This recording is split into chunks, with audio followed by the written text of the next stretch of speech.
Let's see. Check, check. Cool. Got it. It's like we're building the stream as we go here, folks. All right. We've got video. We've got audio. We need some screens.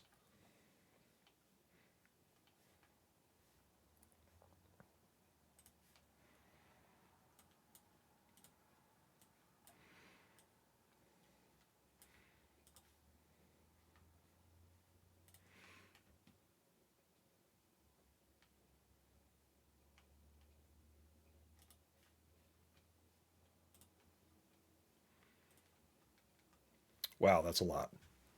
Wow, that's a lot. Wow, that's a lot. Wow, that's a lot.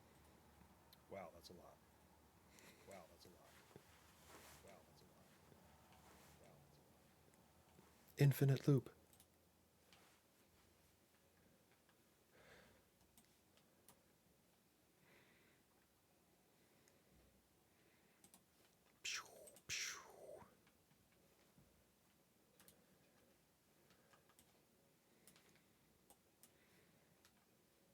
Now we want to make this smaller. All right. I'm going to put this on top. All right. Make my head smaller.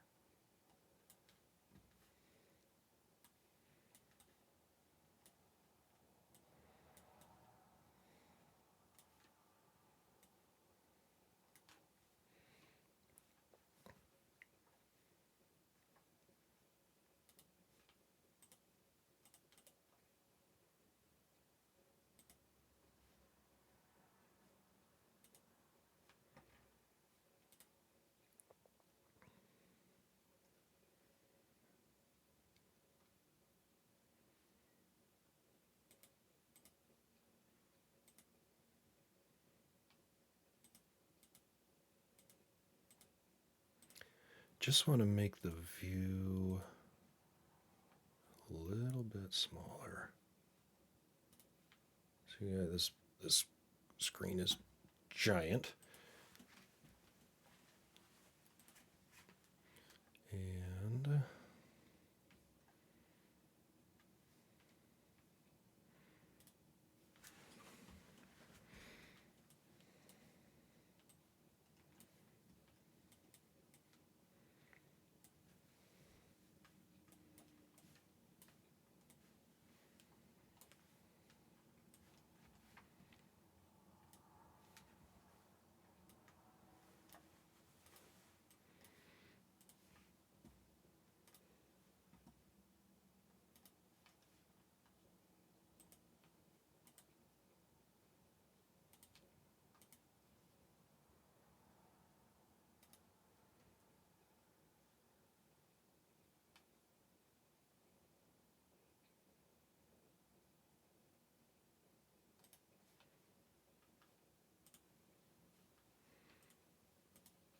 man, it just can't get the screen capture. Man, it just can't get the screen capture. Man, it just can't get the screen capture.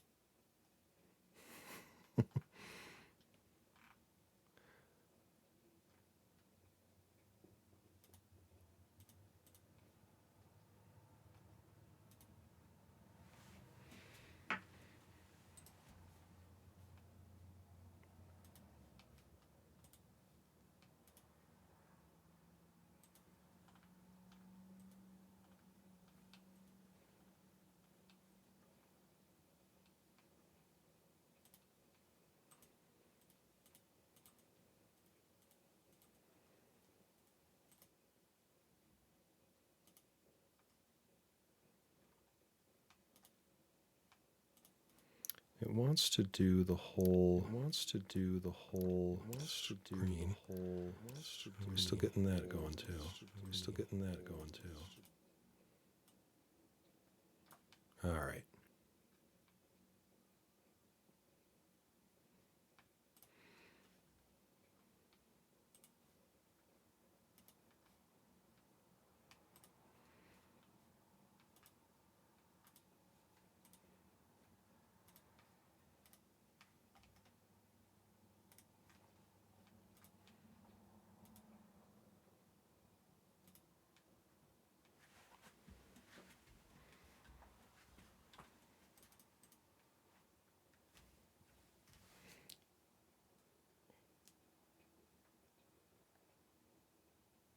think we're almost there. All right, let's see. We're going to crop this out a little bit.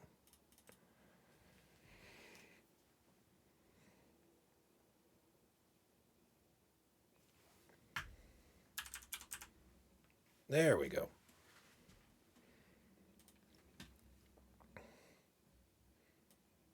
You guys didn't need the whole screen. It was a little...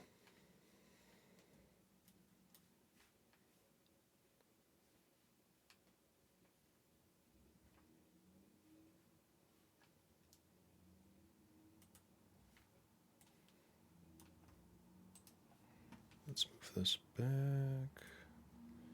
There we go. Hey, there's my face. You guys can see that now. All right. I think we got a stream working. So, welcome back. Season 2. You can't do that on Salesforce. Apparently, I can't do that on stream, but boy, that took a second to figure all that out. Guess we'll cut that out of the cut that out of the video. A couple quick updates here to the stream. Just want to update what we're up to here, and then we'll get going.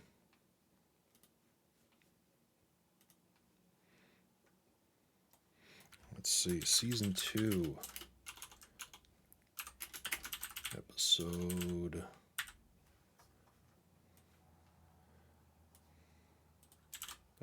1.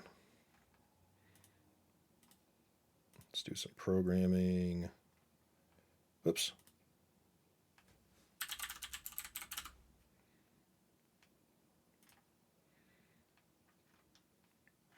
There we go. All right, think we're ready to rock. So let's get into it. What are we gonna do today? We got 3 hours to hang out, so let's hang out. And I wanted to talk about the winter 23 or the spring 23 release. There's some cool stuff in there to go through. And I wanted to take a look at the Apex Slack API in particular, if we can get there. And I wanted to bring back rock, paper, scissors. See if we can revive that project. That was a first season project, and I'm happy to say we still have the code, and we can spend a little time getting caught back up with that and moving that project forward. So let's see what we got here. So let me bring up the Spring 23 release notes. There was some interesting stuff in here. And I've got somewhere, I've got a scratch org just for today's stream. So we can mess around in here, play with some stuff, break some stuff, test some stuff, and then I'll push this up to you can't do that on Salesforce channel, or I'm sorry, GitHub repo, and we'll share that out. And you're welcome to do with it what you want. So some stuff that I thought was worth taking a look at that caught my eye in the spring release was first one. There's a SOQL update for data binding. Yes, this one. I thought this was interesting because I think this was one of the first challenges I ran into when I started working with the Salesforce platform in trying to figure out how to dynamically pass these variables to a SOQL query without having to have the variables be in scope in the same function. So I anticipate a lot of useful rewriting of some some SOQL code to work through this, but thought maybe we could do a side-by-side comparison of here's what this used to look like versus here's what this could look like in the future. So we're here in our Scratch org. Let's get an Apex class set up. What should we call this? We'll call this SOQL. What's a good name? SOQL bind. SOQL bind variables. That's just simple. SOQL bind. Yeah, SOQL bind. I'm overthinking it. There we go. All right, so SOQL bind. So what did we used to do here? I'll just make this a static. List of accounts. Let's get some accounts. We'll have to create some data in here for ourselves, but public static list of accounts. We'll say get accounts without, and then we'll have another one.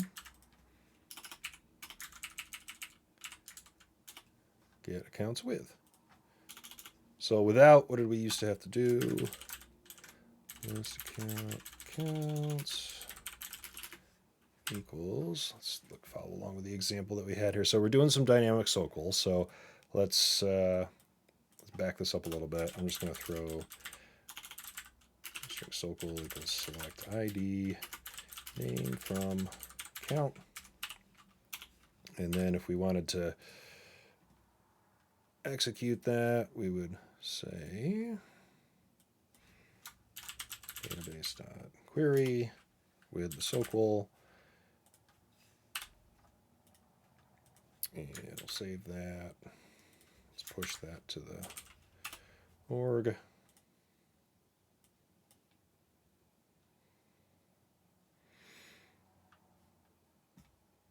Oh, yep, we're going to return our accounts.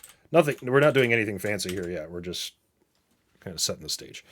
So push here. I think I got to change a setting that automatically pushes when I save. I'll have to go dig that out because I can never remember where that is. Yep. Oh, right. We got another one down here. Let's just copy the same thing down below. Okay. So these look exactly the same. Right now, we're just going to query accounts. Nothing special yet. We haven't brought in our variables. Okay, cool. So what you used to have to do before this sweet new feature was you'd have to have your variables local to the function that they're in order to make it dynamic. So let's say where name equals. Check out my formatting right here. Our name equals account name, and then up here somewhere you'd have to say string account name equals. We'll make sure we create a account named foo. And so now we'll select naughty, name from account where account goes, and query that out, and then we get our results. So, but we got to have that here, right? If I was to bring it in with string account name,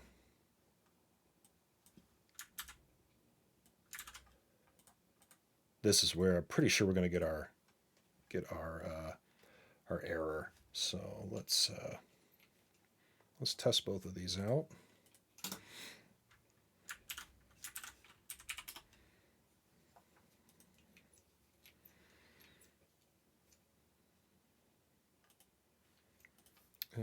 Let's pop open the org here. We'll put in a few accounts.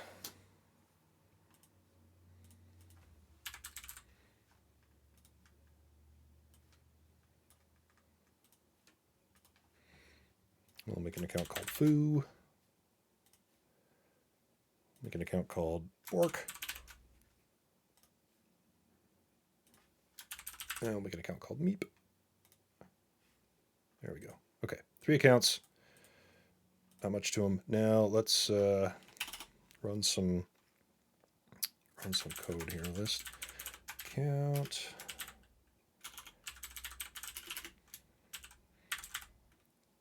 Local bind. I'll put this in. Just going to write this here, and then we can execute from the.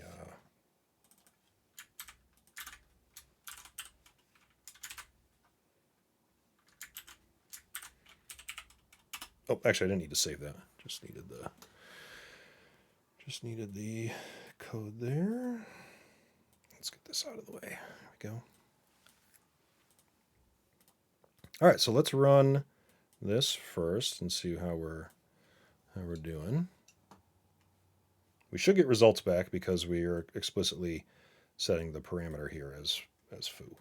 So let's run this. We'll do a debug too here. Oops.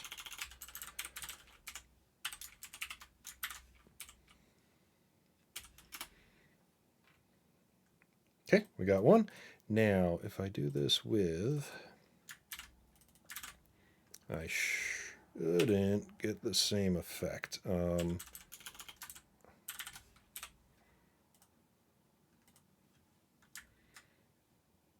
Famous last words.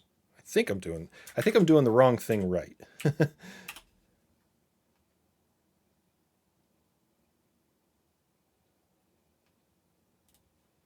Or am I? Wait. No, this is. I think I got this wrong.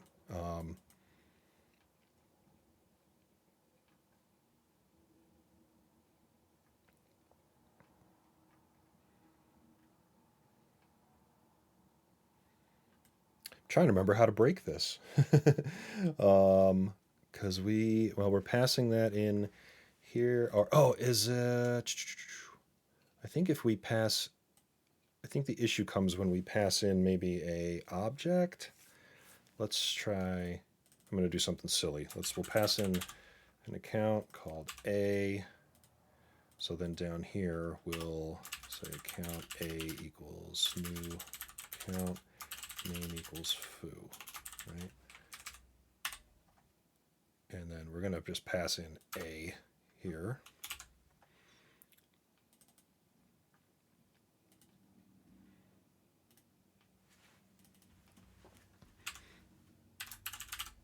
And then I don't think that's going to be happy. So let's see. Oops.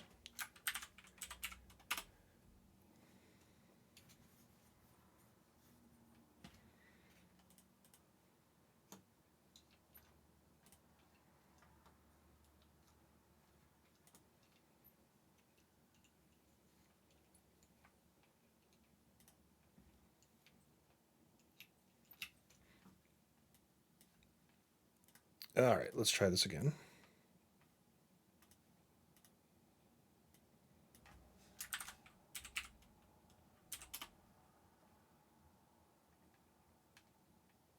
Okay, I mean that makes sense. Variable does not exist. A.name, so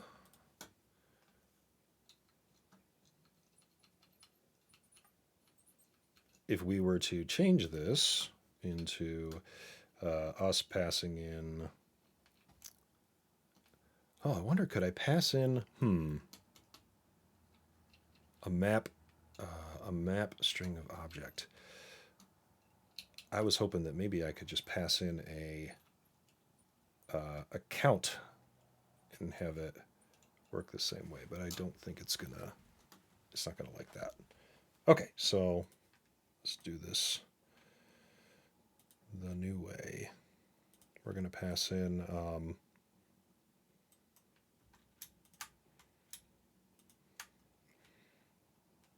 we'll pass in a map string of objects. That's what we're going to bind, and then we're going to call query with binds.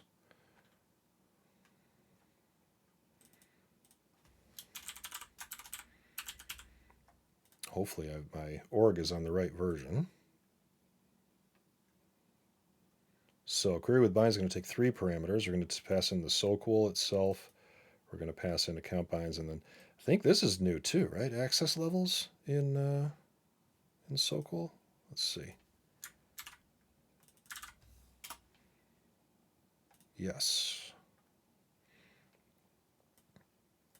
Access level parameter lets you run a database and search in the user mode instead of the default system mode. So some more flexibility around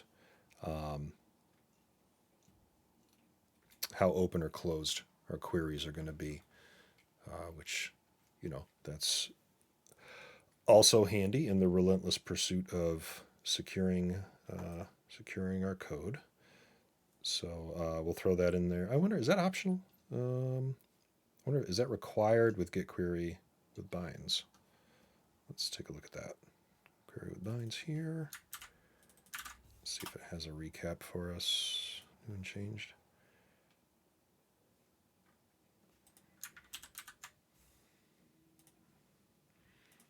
You might have to go to the documentation to see what this looks like. So let's see.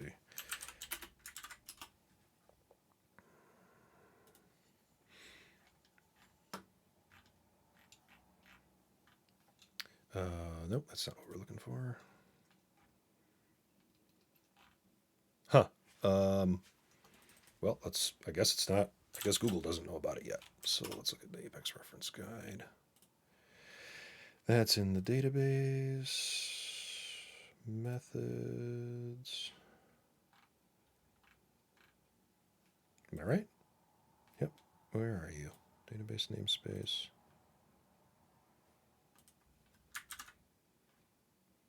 There you are.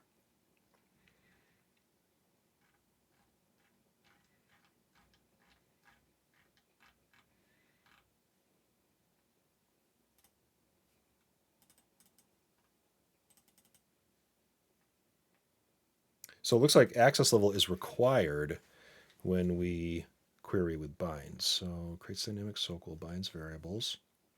Removes the need for the variables to be in scope when the query is executed. Yep, that's just our SOQL. Our bind maps are. The keys cannot be null or duplicates, and the variable values can't be null or empty strings. So that's interesting.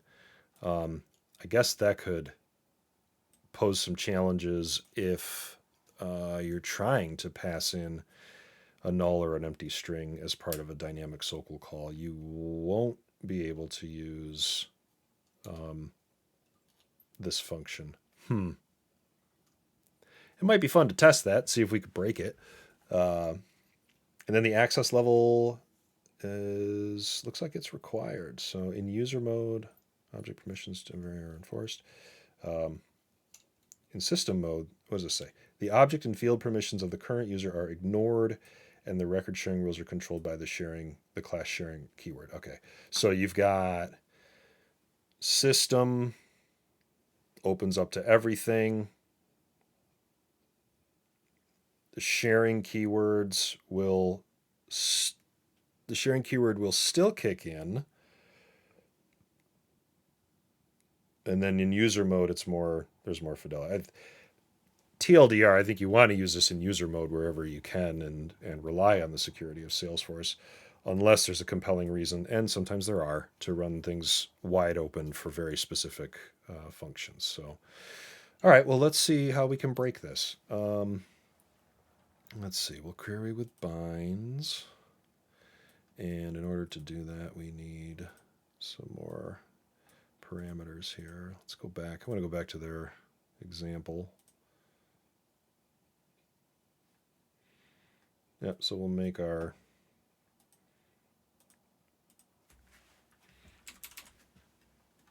we'll have this, we'll take the parameter. So we'll take a map, a string object, and we'll call this our params. Bind params, just to be specific. All right, here's our query again. So we'll still have account name, and let's pick a field. I want to mess with this null or empty string situation. So what's a good field on the account website? Sure, let's use that. Where name and website equals account website. Okay, so let's pass those in. Query with bind, so we got to pass the SOQL, we got to pass the bind params, and we got to pass the access level. We'll do user mode. So we should have down here in our example, let me pull this up into the, closer to the code here. All right, we are not doing that, but let's make our map.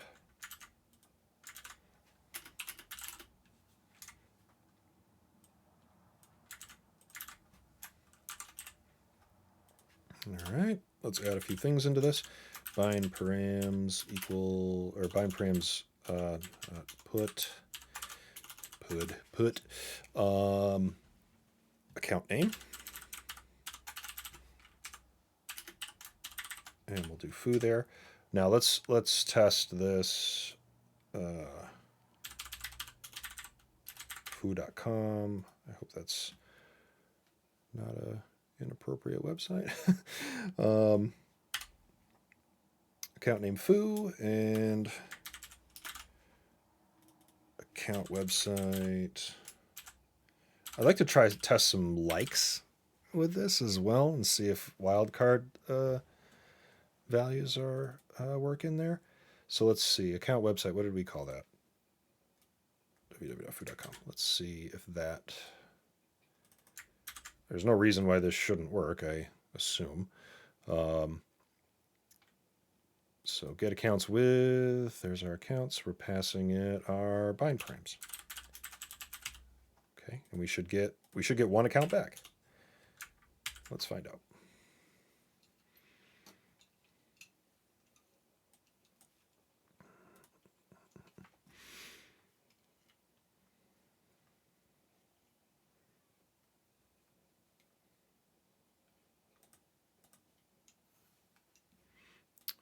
Did we save that?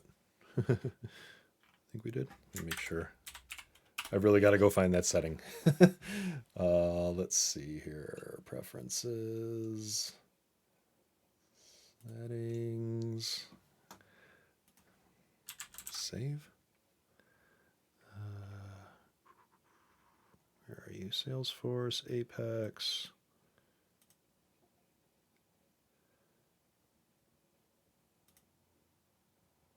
Push or deploy on save enabled.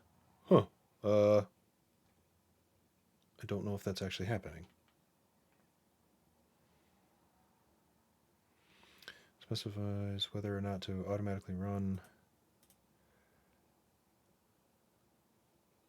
Well, it says it's enabled, but is it really enabled? Okay. Hopefully it's enabled now. Okay. And let's run this. So we should get one.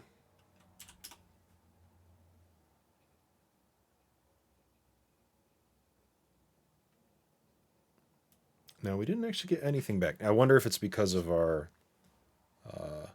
website, actually. Let's see. It could be because of the website. I wonder if it expects. I'm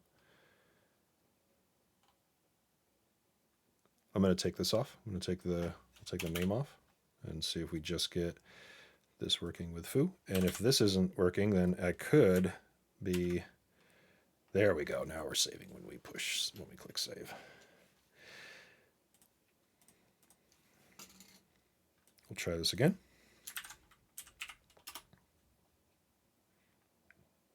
Okay, it must have been the website. I bet the website under the hood is actually like HTTP, something like that. But we got it back. Got back the result we expected. Let's return the website so I can see how it's actually stored underneath. We'll still hide this.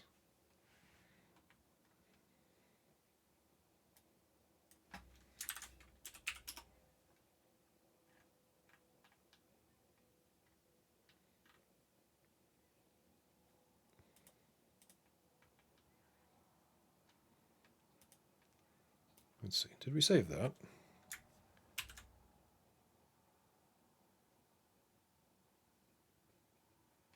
Okay, we saved that. Now we're going to query with our binds, and well, that's weird. We're not getting our not getting the website back. Oh, that's the wrong, because it's the wrong. That's Meep, not Foo.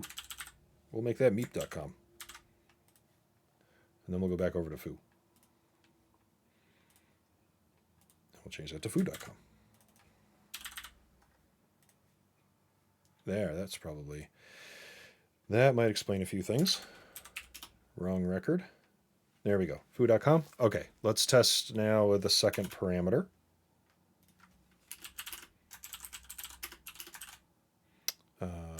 Count website.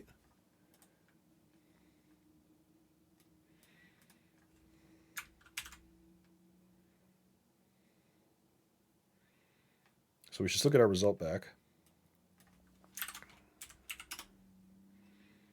And we do, okay. Cool, so now how do we pass, what if I just want to find maybe where the website is like foo? I wonder what that expects. Do we just have to pass this? And say this, website like.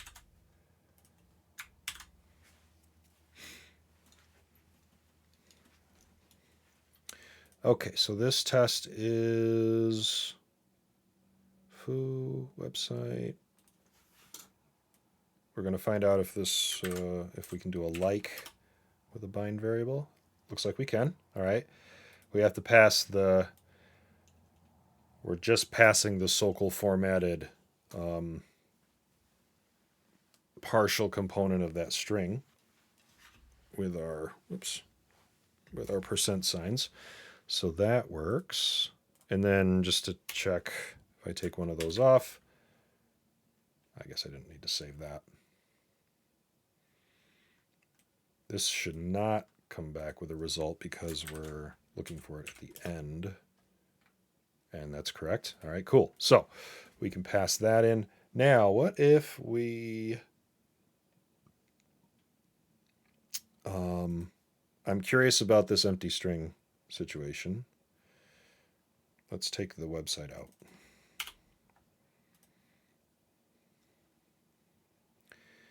And go back over here. And let's explicitly search for gonna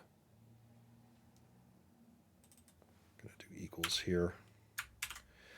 So this is to test if we get a, well, the documentation says we cannot pass the keys.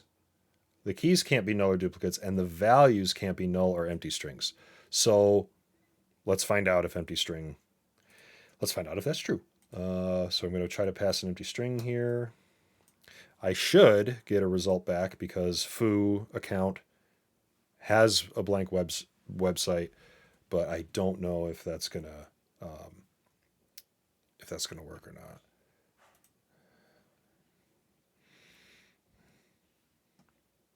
Oh, hey, McMontage is back. I don't know if you're still here. Let's see. You are here. Yes. Hey, cool. What are we building today? I'm trying to find stuff in the spring release to break. So we're taking a look at there's this new dynamically pass bind variables to SOQL queries that is cool and solves a lot of headache. And now I'm just curious, like, what can we actually pass to the thing?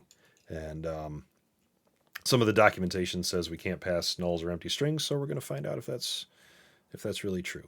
I have no reason to believe it's not true, but mostly just curious. So let's see if this... So interesting, that did come back. And passing an empty string for one of the bind parameters did work. Now let's actually fill that field and see if it comes back. Well, that should be... Well, I guess that's a good question. Will it interpret... Maybe it only returned it because it interpreted it as not being there. Whereas if we now have a value. I wouldn't expect a result back, but I'm curious if it maybe returns a result. No, it doesn't. Okay. So it seems like, it seems like that works. Now it also says we can't pass a null. Well, let's see if we can break that. Always breaking stuff. Let's see.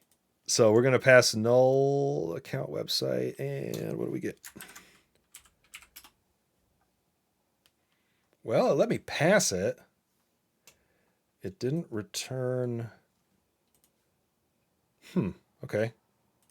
It didn't return anything, which I expected because our website does have a value. Let's take the value away. And try it again. Passing null. The field is empty. I don't know how it's going to interpret that. Well, hey, it did. It did return a value. So, all right, let's recap. We passed. We have an account record. We passed an empty string for the website as a dynamic bind value, and it returned the record. Let's double check that. All right, here's empty string. Let's run it again. Came back. Okay. We pass null. Run it again. Still returned it. So, okay. So maybe this is up for debate a little bit. So documentation says the values can't be null or empty string. We did just test that. It seems like it's cool with having a null or an empty string there and seems to interpret them both the same. So, but there you have it. So there's bind parameters, and I think the other thing to keep in mind is you have to pass an access level if you're going to use that. But this is a nice way to bring your parameters in dynamically along with your SOQL already dynamic, so you don't have to have the parameters in the same scope as where the SOQL exists, which probably will make it a little bit more. If you're a Salesforce developer, you've probably written some wrapper class that makes for dynamic SOQL life easier, and maybe this query with binds you can now bring back to those classes and tidy them up a little bit to handle dynamic binding. And I don't know, your mileage may vary. Seems like you can pass null and empty string values. So there you have it. So there's I like that. I was curious also about pick lists. Sounds like there's a decent amount of pick list stuff going on inside here. Where did I see? Bulk manage pick lists. Delete, activate, replace multiple custom pick list values all at once. Let's go check this out. Let's see. Do we have a pick list on? We do. Let's see. Let's see what the type pick list looks like.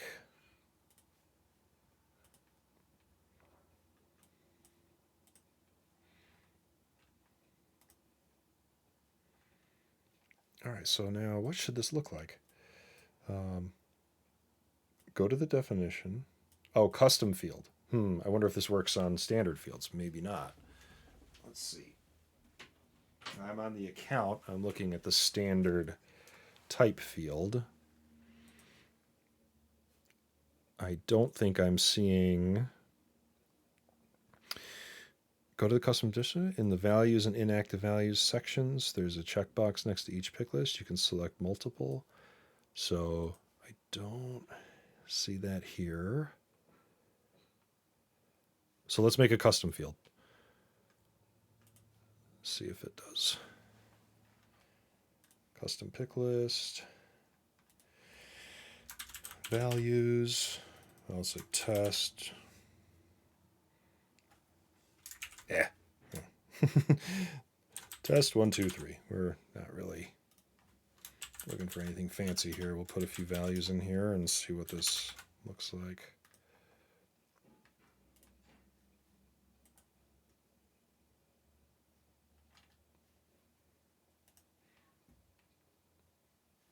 that right on the field or the page. Why not? Let's go back and take a look at this pick list field. Aha, okay. So bulk actions. Delete selected, deactivate selected, replace selected. What does replace selected look like? You can't select all values. The value must have at least. Okay, fine. We'll just pick 2.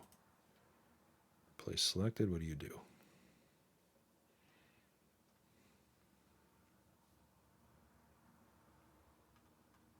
Okay. It lets you know that there are 2 values that you're replacing with 1 here. Let's do it. Changes being applied to multiple values. This cannot be undone. Okay. Job in the queue. Hopefully won't take too long. And okay, maybe it is going to take a second. We'll let that cook for a minute. Now, let's see. If I replaced it, does that mean that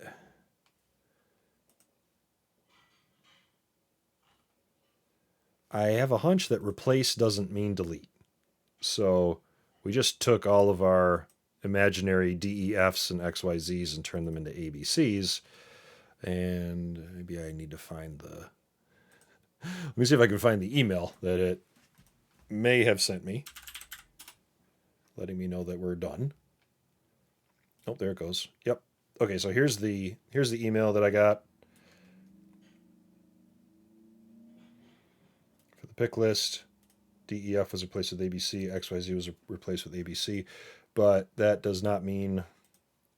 Replace does not mean delete. So I guess it'd be a 2-step. If I wanted to get rid of those 2, I'd do the replace, and then I could come in and... Looks like I can delete selected. Let's see what this does, which is going to take me through the replace process again. Probably get another email. We've got 1 value left. Let's see. I did get a second email. Same as the first. Can we see that? Let's see. Nope, there it goes. So same as the first message. Okay, so that's cool. There was something else about pick lists. Clean up inactive. Let's see that one.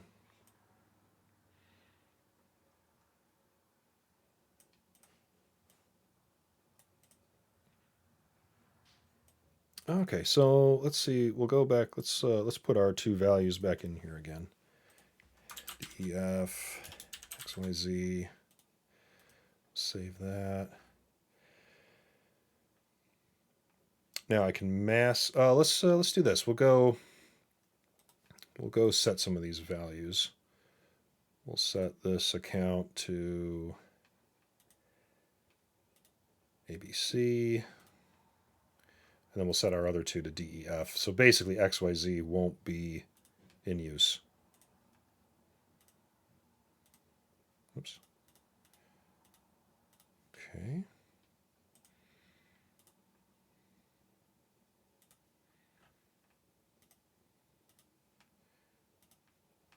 All right, so we've got a couple of... We got 1 ABC, 2 DEFs, no XYZ. Let's see what we do here. So this is telling us we can clean up inactive, bulk delete inactive, custom pickups with many inactives are difficult to maintain. Oh, difficult. So I'm probably not going to get the full effect here, but maybe we can, let's see. Let's deactivate both of these.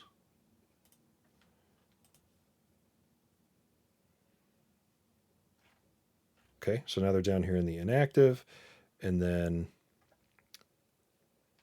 I want to try, let's see, we should be able to delete XYZ because it's not used anywhere. And it should leave DEF here for us. So let's find out. Delete unused values. All inactive pick lists that aren't used in any records will be deleted and can't be recovered. If the number of remaining inactive values falls below the limit, this field becomes a bounded pick list. We're just making sure that's what you meant. Bounded pick list. If the number of remaining inactive, this field becomes a bounded pick. A what? I don't know what that means. I have to look that up. What is sales? I've never heard that phrase. Bounded pick list. Huh?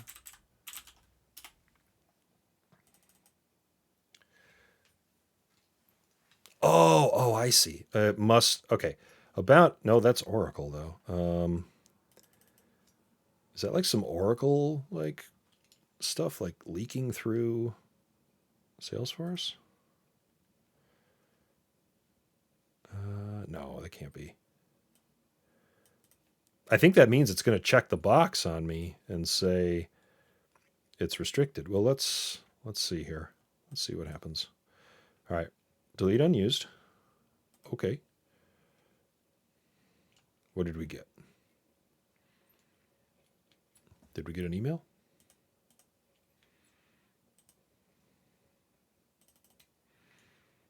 The job to delete inactive unused picklist values on the account has successfully completed.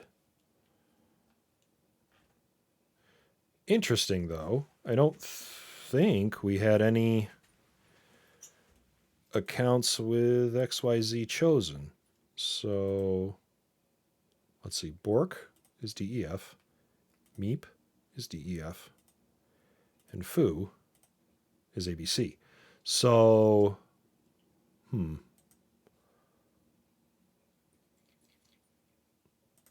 let's see. Was that an issue with the new feature, or was that just an issue with delete unused values? Interesting. I'm just going to pick XYZ. Like, won't let me do it there. Huh. All right. So now that's grayed out. Oh wait, there it goes. There it goes. That took a second. We got it. All right. So it took a second, but it did what it said it was going to do. So it left DEF, which is good. It took away XYZ because it wasn't used at all. So that's kind of nice, if you got really a big mess of options in here and you're just not really sure what's in use. You just want to kind of fire and forget. That's a good, quick way to clean up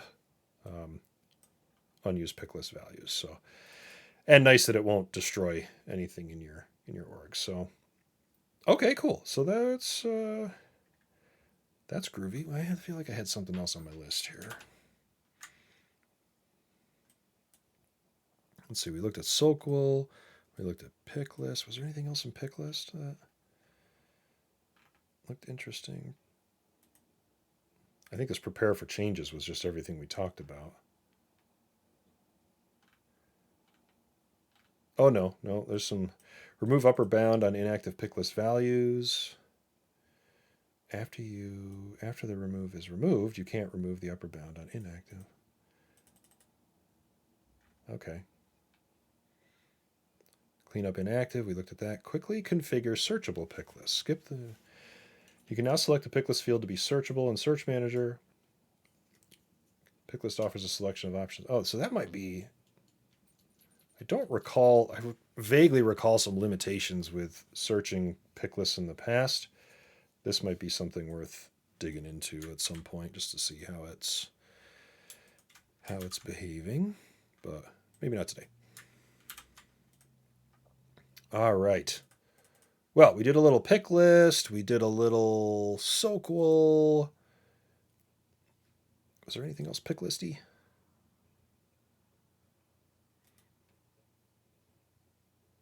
Select multiple options in dynamic. No, this is dynamic flows. It's now easier and more straightforward for end users to select multiple options or a multi-select field pick list on records tab. Okay, we won't get into that one today, and I think that's there. A couple of useful pick list managing tidbits in the new release. So there you go. I was curious about. Let's see, about 3:00. I was curious about the Apex Slack SDK.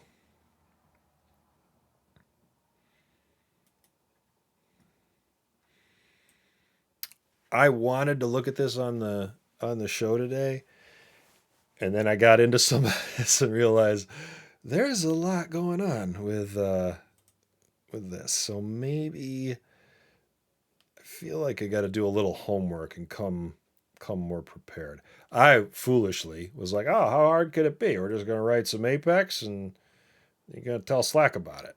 No, we got a little more work to do there. And it also this is kind of funny. This beta feature thing is sort of in screaming text on every page. So I don't know what this is just. Hopefully this is just safe harbor stuff, and the SDK is going to be available. I'd like to build something with it. We use a couple of apps that we've built a couple of Slack apps, and a lot of the infrastructure lives on like AWS or Heroku for us, just because that's where they had to live. So our curiosity back at the company is, hey, could we migrate those into Apex? They're very simple, apps. We built them a long time ago. They just kind of do like a votes and ranking, and you can give each other thumbs up and stuff like that. So that might all it would the for what they do, it would be pretty straightforward to bring them into Salesforce. The question is just kind of how to get there from here. So I'll uh, I'll see if maybe next week we can have this built out a little bit more. But let's see, we got to enable Slack for beta or Salesforce beta, set up a dev environment, set up a project. They've got some starter projects in here. I think there is a good bit of scaffolding to get stuff set up. I also noticed there's a lot of metadata pushing to. Oh, cool. So done a bit with this SDK, pretty straightforward. Use Flow 2 and it gets nice. So Saul McMontage, maybe not as scary or intimidating as this is making me feel right now. Because I was going through this and I was like, oh, I guess I gotta hang out with this stuff for a little bit. Create a Slack. Yeah, these were kind of like, these like YAML files were sort of floating all over the place. These manifests, yeah. Got to kind of figure those out. So, but good to know that somebody's already been down this path, and you're still alive. I didn't find it to be too scary. Good, good. Did you start from scratch, or did they have? I swear there were like some starter uh, kits in here or something. Oh, I think it was just on them. Actually, there they were. Sample app, end to end example. There we go. What's this look like? Oh, okay. I just downloaded it. Let's see.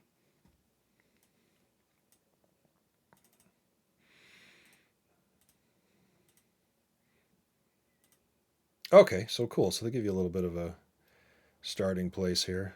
Just read through the instructions. Yeah, cool. View definitions.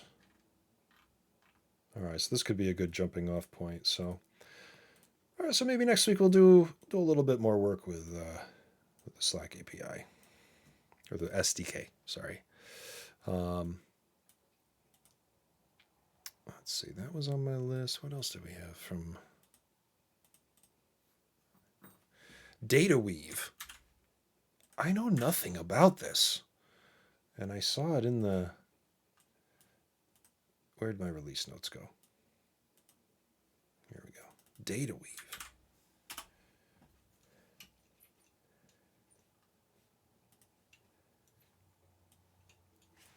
Use DataWeave in Apex to enable data transformations to different formats. Beta service. I kind of want to try this out.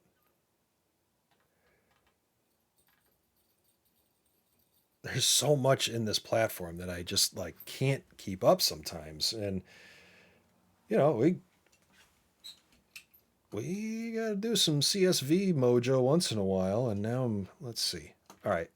How do we do this? Let's see. CSV data transform to DataWeave script. CSV to context.dwl. Okay.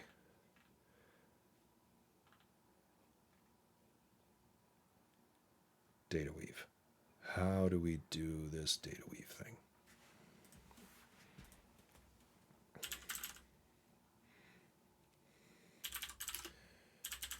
All right. McMontage says DataWeave is a game changer, so now we gotta get in on this.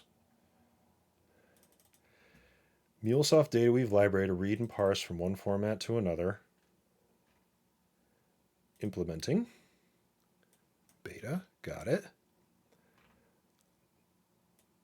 Classes and methods to support the invocation of DataWeave scripts from Apex. The script class contains create script. Okay, DataWeave script syntax. Examples of DataWeave in Apex. Here we go.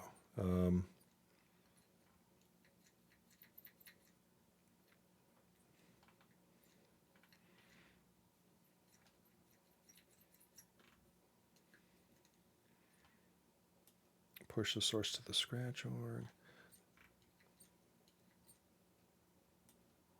All right, so we create a script, create the associated metadata. That makes sense. Push, invoke from Apex. Okay. Extensive code samples. Well, let's see an extensive code sample. My biggest question, as usual, is like, where the heck in the metadata does the thing go? So let's see. DW. There you go. Would you look at all of this? I am very excited. And is this... do I have to be a MuleSoft customer? Or do I just get this?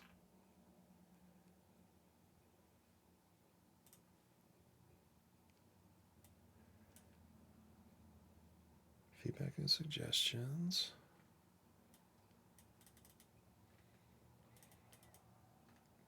You don't have to be a MuleSoft customer or any specific Salesforce license data, or even Apex. Well, heck, let's do a thing. All right. All right, I want to do that. Let's see here. Very exciting. We need a new folder. It looks like DW. There we go. Lots and lots of examples in here. CSV to contacts. That sounds awesome. Let's start there. Okay, so this is some syntax that I don't pretend to understand, but that's okay. For right now, I'm just going to shamelessly steal and then drill into that syntax a little bit later. Suffice to say that I go write a script and then I get it into the org as metadata, and then it can process it. So we'll call this CSV to contacts.dwl. CSV to contacts.dwl. Okay. Pop that there. And then there's got to be a metadata file, right?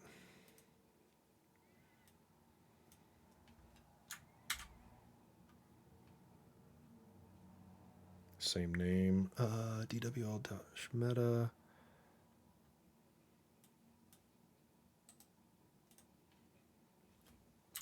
SV2 contacts. What was that?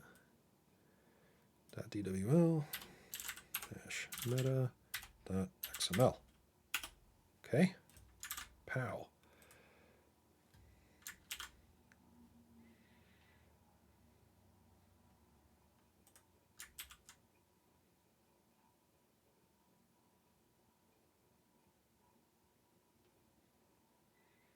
See if that actually...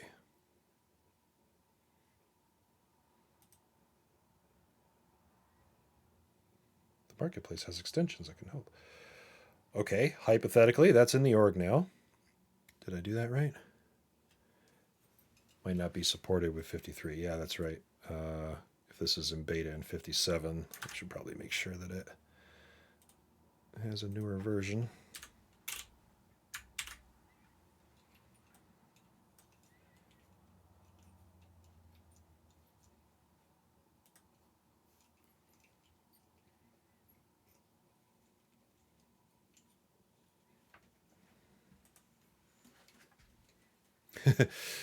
I'm gonna crank it up just in case. IRS auditor man, Thanks for hanging out.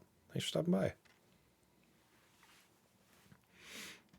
Okay, let's see. Versions 50. Okay, so we got the. We're halfway home. We've got the look. I think we got the hard part done. So now we need some Apex to run with this thing. All right. So what are we gonna do? We're gonna pass in some CSV formatted text string. We're gonna summon our script. We're gonna execute the script with our input. I'm going to guess that this parameter map probably lines up. Yep, okay. So with that, results, get value. All right, let's do the thing. Shamelessly steals. Let's go back to our got our Soul Combine class. We'll put in a new class. We'll call this one DataWeave test. DataWeave sample. I don't want to. There we go. And from here, it's just code, right? There's nothing magical about that. So we'll call this sample 1.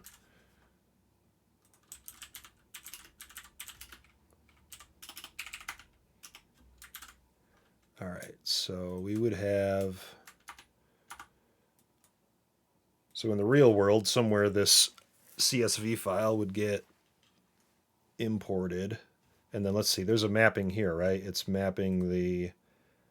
Yeah, okay, so record. It sees records. This is records. It knows what to do with it. I'm telling it it's a map. I'm pretending like I understand this DWL language for right now. Record first underscore name, last underscore name, email. Those are the fields of our CSV. Cool. Cody the bear. We'll let's see. We'll just say we'll say foo1. Foo1.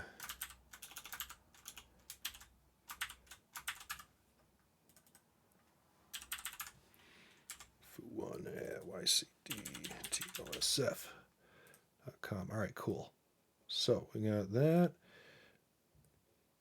I'm going to be brave. I'm going to put a couple more of these in because, I mean, shouldn't matter, right? Put a bunch of these in. Foo1, Foo2. Okay. CSV to contacts. I don't think we have to do anything else here. Yeah, we'll just do, let's see. So this kicks us back. DW result.getValue kicks us back. List of contacts, which I'm guessing, okay. We're telling it to do that there.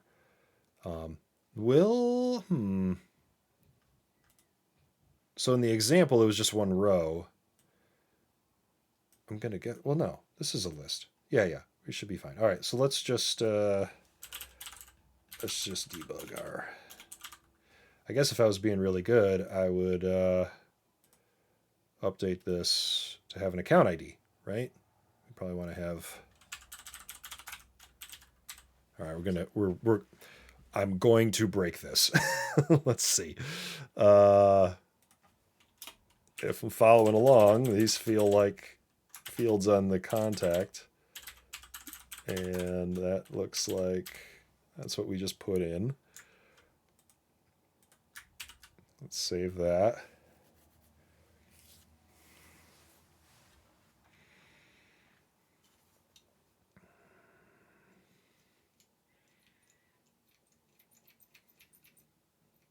Yes, it's going to break.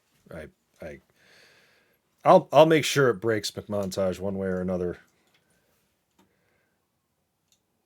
Okay, that's saved. So far, so good. We got account ID in here. Let me go grab. Let's see. I'll get one of my account IDs. Well, we got a foo account, so we'll put the foo contacts on the foo account. And We're going to do that here and here. Okay. Account ID, first name, last name, email. Account ID, first name, last name, email. The fields are in the right sequence. We probably wouldn't hard code CSV data in our code when we're actually using this, but good enough. Let's see if it explodes. So far, so good. What did I do wrong? Oh, yeah, we were going to debug the results here. Let's see if we actually get a couple of contacts.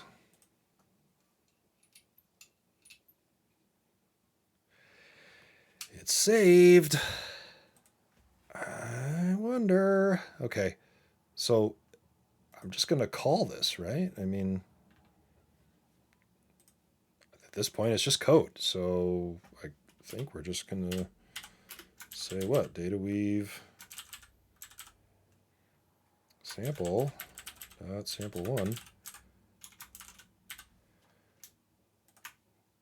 All right, let's get in trouble.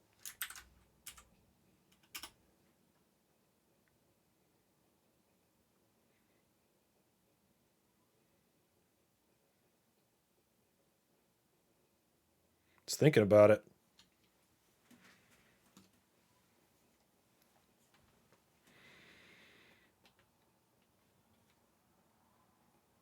Well, now, okay, so, okay.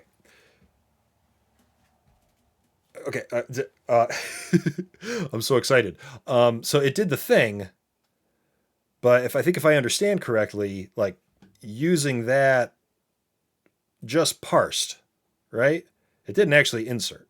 So I think I get back the results of exactly what I need to now insert into the org. Okay, that makes sense. So these are, I mean, these look pretty good. Account. Yep. So now I just need to insert these, insert results, right? And we should have a couple contacts in our org. So, okay, just transforms. Thank you. Yep. So gotta get the stuff back and then take one more step. So let's run it again.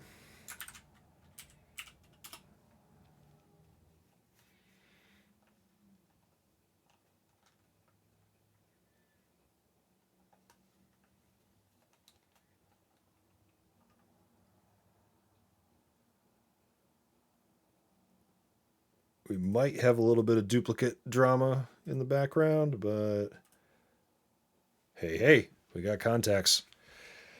Okay, that is super cool. I heart DataWeave. And now I want to see all these other things that it can do.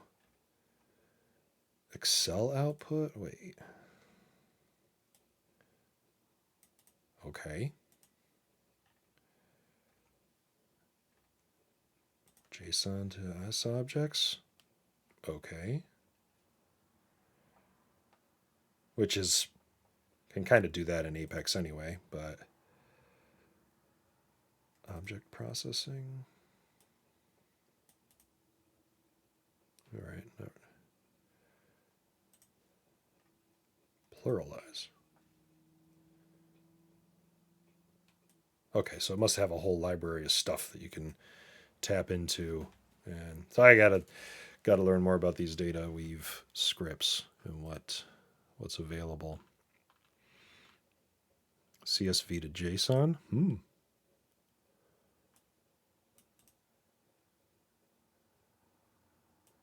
Curious. Okay. I'm guessing you could go the other way too, probably.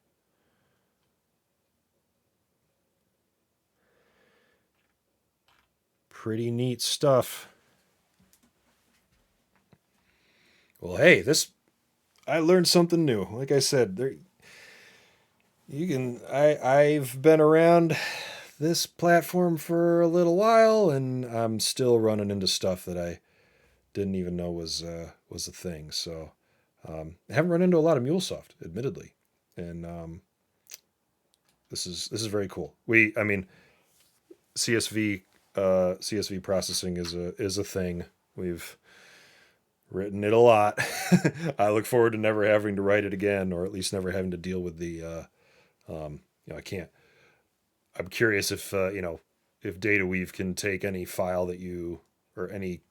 I mean, it's got to have decent input content, but I would assume that it'd be curious to see the usual stuff like Windows versus Mac versus Linux file formats and carriage returns and line feeds and all that fun stuff that always comes along with the nuances of files. But if DataWeave can take anything you throw at it, that I'm definitely curious about this.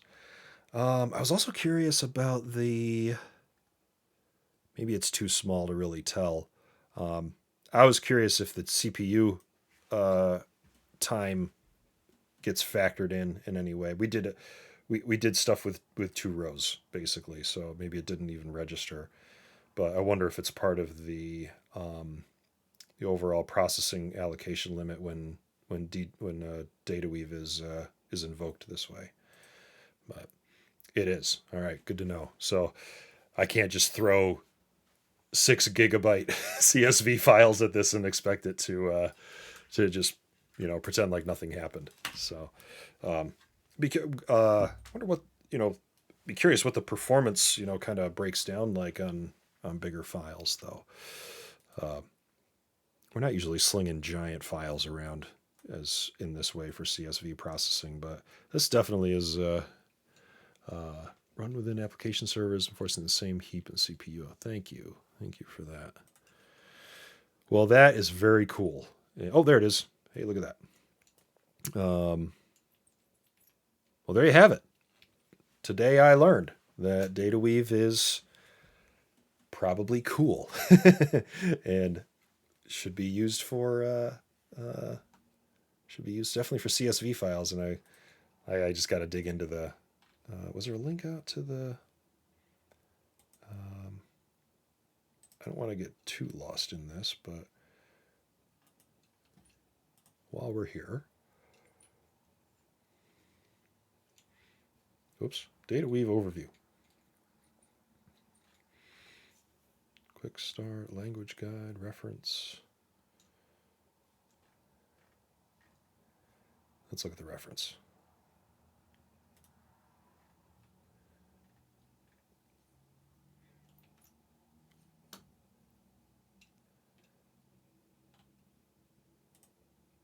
Huh.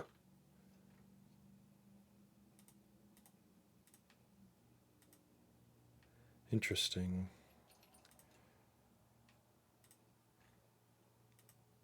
Plenty of fun stuff to play with here. See what we can figure out how we can break it from Apex.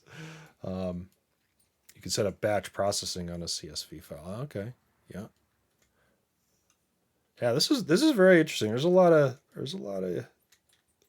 use cases here. That this is a nice add to the quiver. All right, let's see that. So we'll leave it at that. I want to do some more with DataWeave. We'll bring it back around maybe at another episode. Let's see, what else did I have on my little list of Spring 23 curiosities? Scale Center. Scale Center. Apparently, I'm into all the beta, all the beta features. Near real-time access to performance metrics, helping you build and scale. You can enable Scale Center in sandboxes and in production on first-party infrastructure and Hyperforce. I don't think that's gonna. I don't think my scratch org is gonna be eligible for this. So we'll take a look at that in another org, another time. I think there was something about the PubSub API too.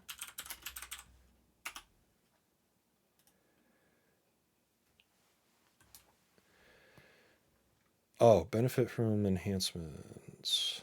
I've done nothing with this too.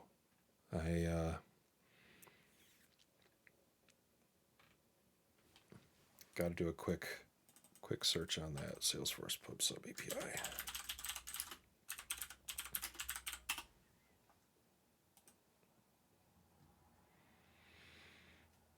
So much stuff.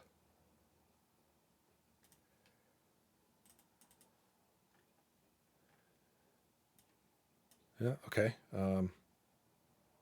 Platform events. Subscribe.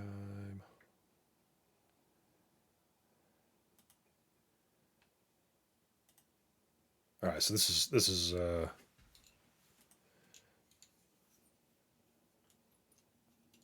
not pretending to know anything about this, but I'm interpreting this as, so on platform, this would be platform events contributing to PubSub messaging, and then consumption would be, their quick starts are in 2 different languages here. So this is for external apps, I think. Again, I just haven't covered all the ground, and sometimes I find stuff in the release notes that literally the release notes are the reminder for me to go check out some of this stuff. So I'm not going to get into the PubSub API things here because I'll be all thumbs, but something else worth checking out later. And then, was there some stuff about Salesforce functions?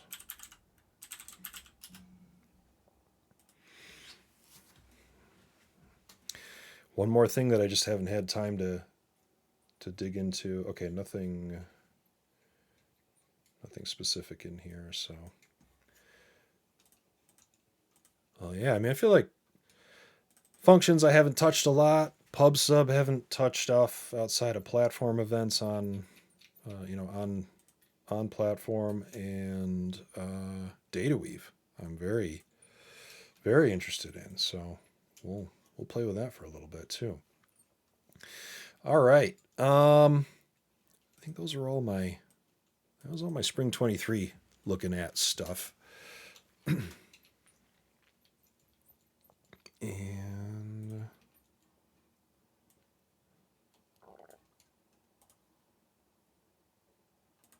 let's see. There's our binding code. Hey, let's all right, let's go break an app. I've got rock, paper, scissors. Get back into that one a little bit. It has been a minute since I've touched this code, and I confess there are some things that are not working that I guess we can work through together here. And this was definitely, I thought all the apps in first season are a lot of fun. Been building Forceopoly for our copyright restrictions.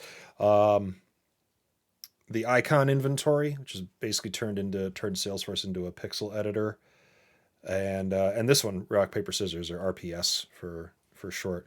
I think I when I first started, Forceopoly was definitely my favorite one, but then Forceopoly actually got a little I don't want to say stressful, but Monopoly there's some complex logic in that game, and I built a lot of it with Flow, and the repo's out there, and maybe we'll bring Forceopoly back for a reprisal at some point too. But rock, paper, scissors started to be my favorite of the bunch, and let's see. Now that said, when last working on this was quite a few months ago, probably maybe October time frame, but we've got a couple things that are broken, and we can see if we can fix these. So here's the Arena dashboard, and I've got, this is let's see, this is actually a dev org. I spooled up a dev org instead of a scratch org when I created this. I think my manifest file is just wrong or something, but started out with, well, there's a lot of flow. So I tried to lean on flow as much as possible. So there's this new game function at the top here. We could start a new one. Let's see. I'm in as myself, I think. Yep. I'm in as me. And oops. I'm going to choose who I want to play against. Probably don't need all these system users in here. I think we could filter those out at some point. Begin the battle. What's my move? Moves are configurable. So I know there's other variations of rock, paper, scissors out there that include more rock, paper, scissors, lizard, Spock. I think that's one I've seen. I'm sure there's tons of others. But I'm going to pick my move. I'll play rock. And so I played rock. Yay. Very exciting stuff. Now here's the first thing that's broken. This should have been a running tally of the other games that I've played in the past. So the game that you saw before I ran that one definitely did not work quite right. In fact, I think something's definitely wrong here. I'm playing against myself, which was not intended. So we do have all the data under the hood here. This is probably our new game. Let's figure out where we went wrong. Status pending, that makes sense. Players, Tom Petros U2. So this, right off the bat, this UI should say, this should say U2. U2 is my second player, not the band. I played, what did I play? I played rock. Something's going on here. So we have an extra object in, so we've got, I guess to talk about the object model, we've got moves, which is really just like a dictionary of our moves that we can make. There's only 3.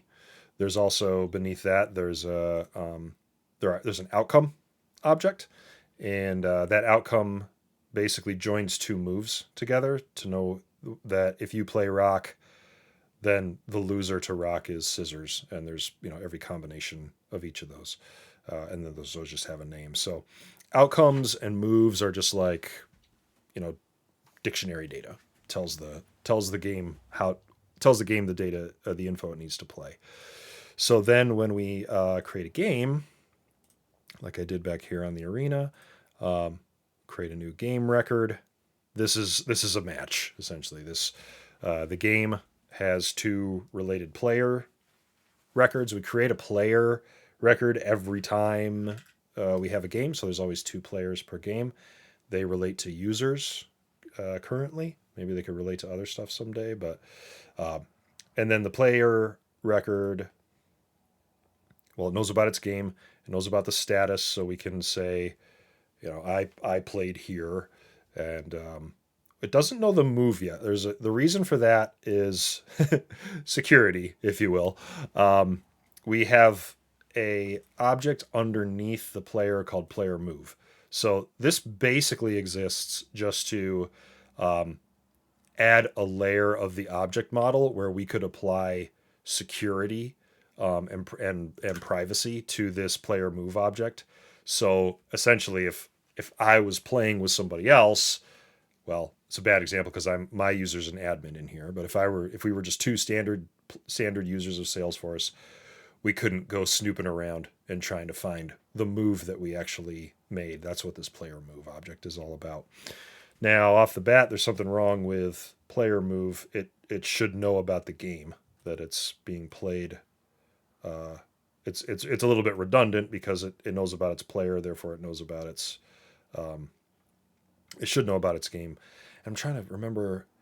There was a good reason for putting that redundant relationship there. I just can't remember what it was. It will probably become clear when we figure out why it's not populating, because that's the problem here. It's not part of the problem is it's not populating that field. So let's see.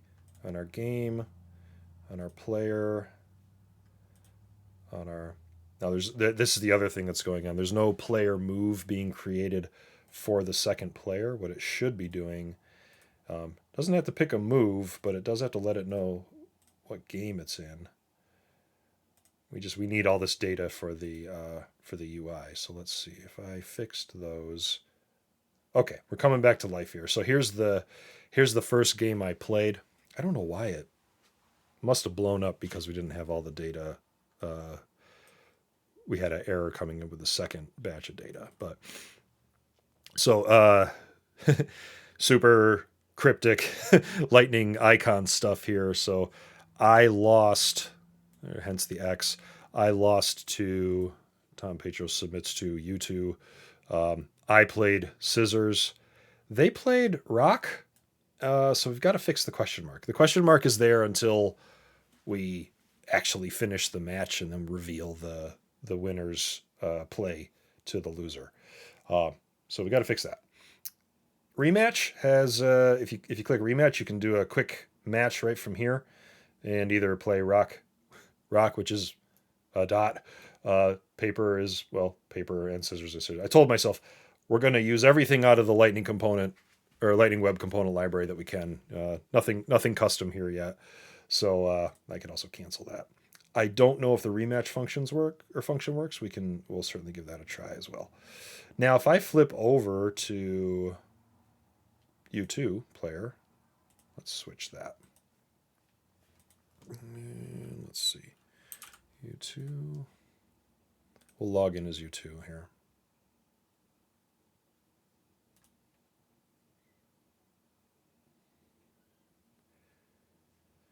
Yeah, see, this is part of the problem. I should see the other game here, and I'm not sure why. So that's a bug. Let's see. I feel like I had a change log in my.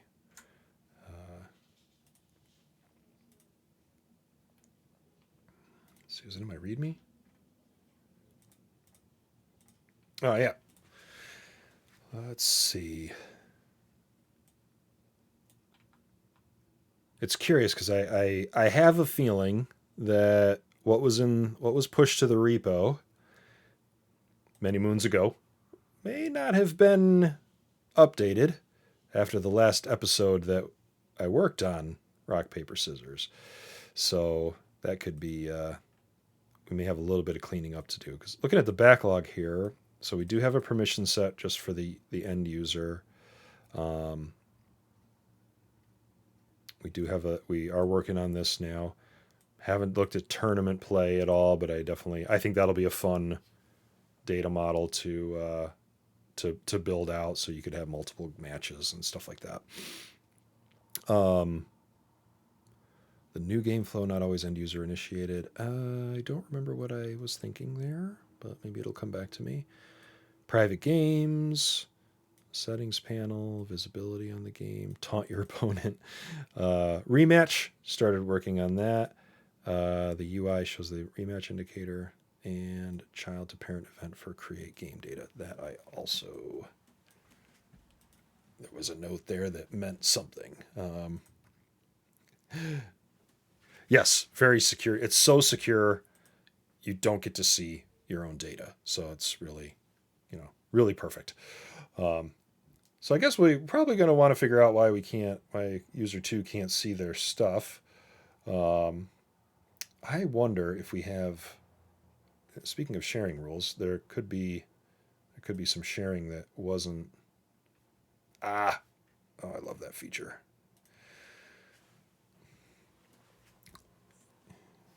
Log out as the user is literally logging out as the user. So, all right, we're back in here as our. Let's check our sharing settings and just make sure there's nothing missing here. Move public read only, that makes sense. Outcome public read only, that makes sense. Player, games are private. Does that make sense? Because that could definitely be the problem. That might not make sense. Because if I'm at, well, let's go take a look at our records sharing details, and maybe it'll tell us whether we should expect other users to be able to see it. So game 1, sharing.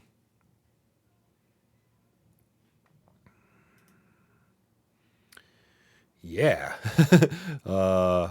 that's probably part of the problem. Now, do we care about that?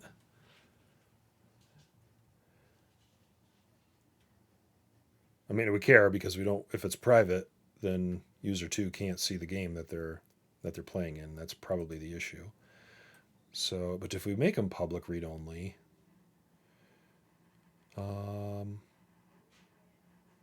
see. So, well, actually, there's flows flows drive all of the kind of state management, changes statuses and stuff like that. So that's running as system user, and that only runs at key moments in time. So if we were to make the games public read only,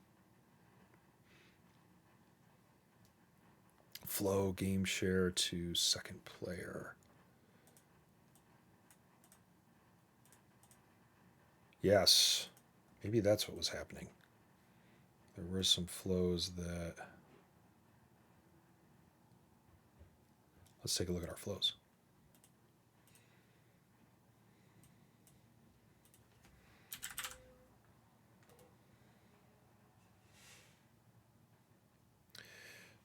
Create game. Let's see. We got create game and new RPS game. Little bit of naming convention here.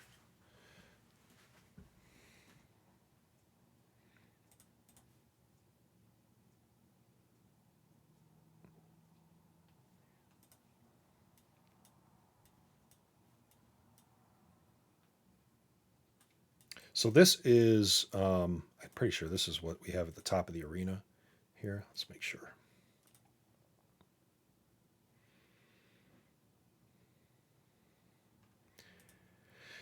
Yep, new RPS game. So new RPS game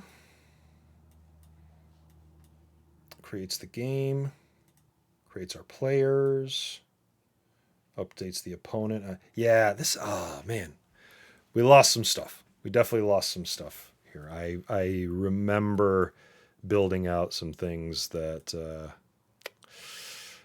just push your code, kids. Push it to the repo. Don't lose your stuff. I also changed laptops over several months here, and wouldn't you know it, last weekend I wiped that other laptop. Oh, stupid. That's okay. All right, so well, we can step through this. We're going to create a game. There's our game record, status pending, cool. Create 2 players. So the this player knows the game. This is the user that initiated the game. They're considered player 1. Player 2 is the opponent. So we've got, let's see, player ID from create player 1. Yep. So we're telling player 2 who its opponent is, and then the user that we picked at the start, that's the actual opponent. So we create that record. Then we got to go back to player 1 and tell it who its opponent is, which is like super confusing, but kind of makes sense. We get to this step. We say, what move are you going to pick? So we create the first player's move. We got to create the player 2 move here. That's gonna help. That doesn't solve our sharing problem, but this is a step that we need to fix anyway. So I'm actually going to call this create player 1 move, so I'm not completely confused. Actually, I'm going to say create player 1 player move, because that's really the name of the object. So the move, the player, and we have to add the game here. And I think we had to create game ID from create game. There we go. Okay, so that should clean up our player 1's player move record.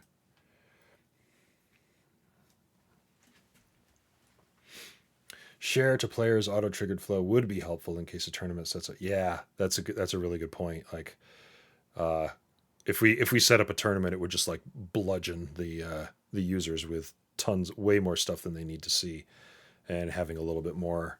I think it's good call. We can add it into the flow, default to private, grant as needed, and we'll leave our default sharing pretty secure, because you got to be secure when you're playing rock paper scissors. Okay, create player 1 move. I'm going to copy this and we'll create player 2 move. Sorry, create player 2 player move.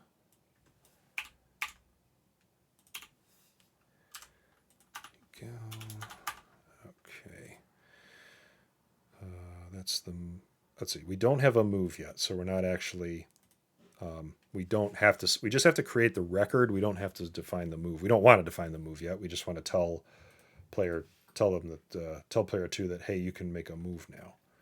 So this is player ID from player 2, and that's our game. And there we go. So insert that. So we should get cleaner data now for our. Let's see. This is V2. Added player move, player 2, player move, record, added relationship to game record.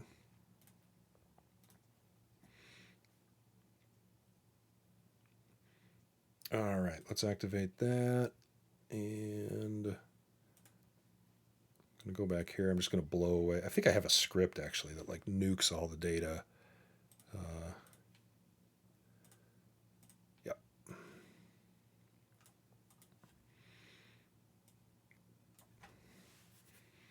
Just delete and start fresh here.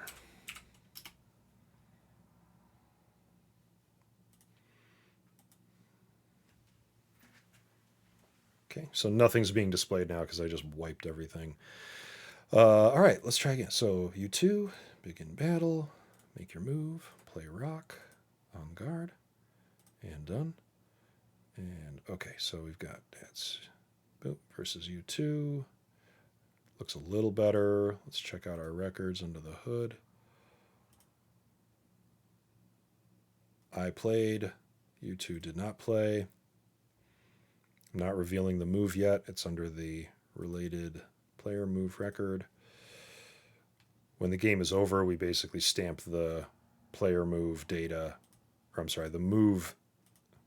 We stamp this onto the player record, so it stays. I can only see my own move. Okay, so that's there, and oops. Let's see. Player move should now have. It's got the game. That's good. Let's go over to our other user.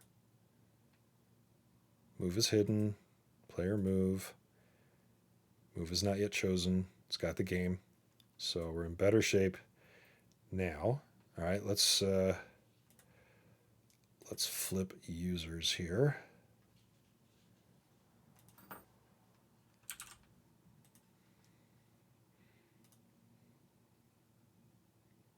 Oh, right. Yeah, it doesn't matter. We got to add the sharing. Duh. Okay. Let's share. Let's see. We got to share with player 2 the game. So we can do that. This is our last screen. Yep. Okay. All right. We will. Let's make a share. Share game with player 2.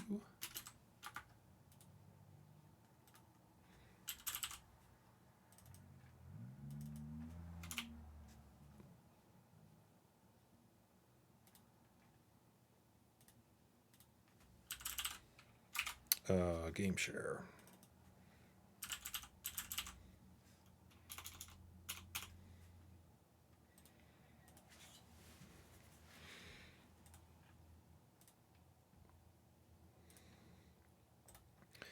I think we just need to let's see. There's nothing a player does to a game.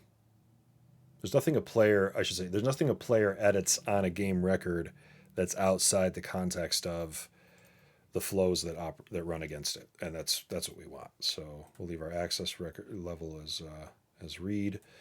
The parent is the game that we created, and the user is player 2. Okay.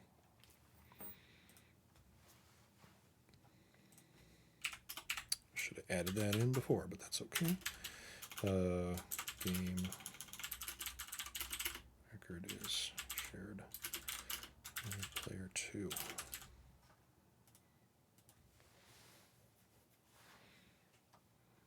At least that's what should happen.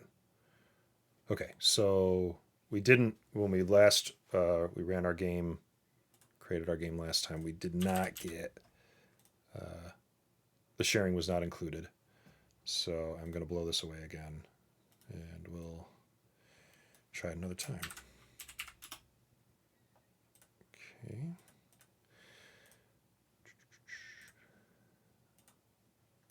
Play U2, begin battle. I always pick rock. Uh-oh. Oh, wait.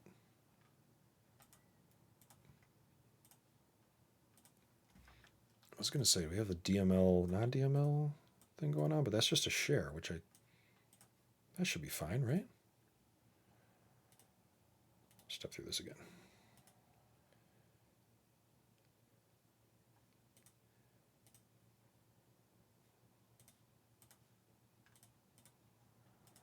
Let's see.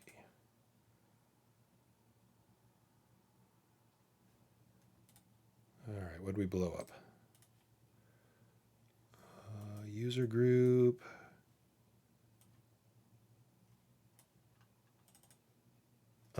Incorrect. Wait, incorrect type. Oh, yeah. I tried to share the player record. I'm sorry. I tried to share the game to the player record, but the player has a lookup to the user, which is actually what we want. So that's why it's freaking out. Okay, we fix. This is. You know what? Are we gonna have? I gotta go. Let's see, back in here somewhere we've got the player 2. That's choose opponent 2. Okay, so that's who we want to share that with.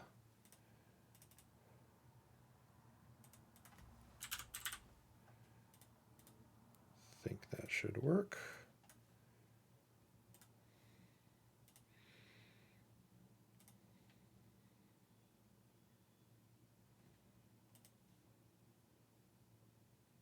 Okay, try that again.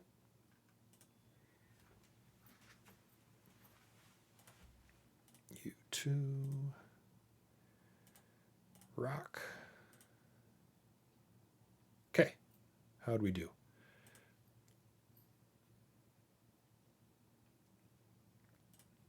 We got a game. I think this is one we just created. Timestamp suggests yes. Sharing 2 groups of users. That's a good sign. Shared with, so I created it. I have full access. User 2 has read-only access. So far, so good. Now let's log in as U2.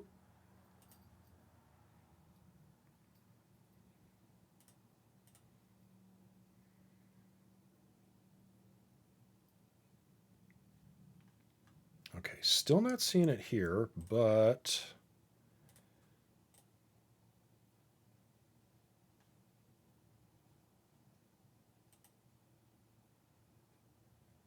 I can access, looks like I can access all 3 records. That's interesting.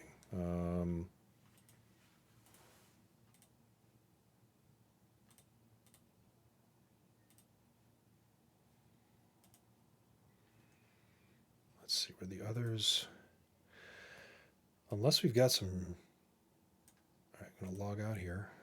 Ah,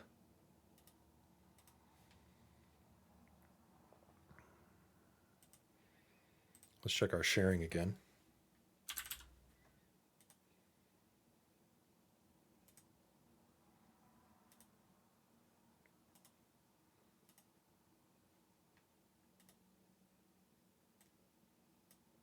So that's interesting.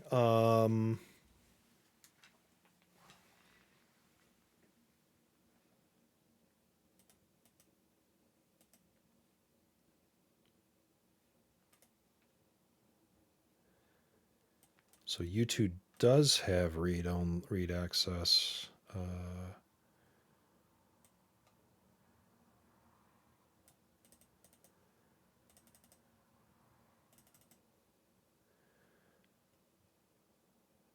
right, let's clear this out again. Was that already working? Maybe there's something else floating around in here that's. All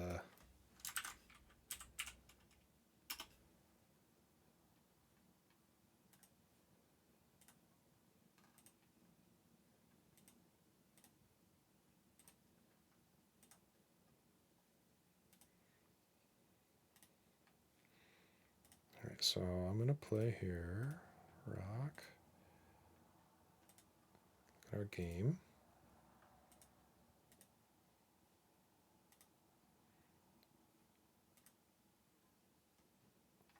Okay, so it is shared now. This is interesting. Reason for it. U2 is an administrator. I don't think that's true.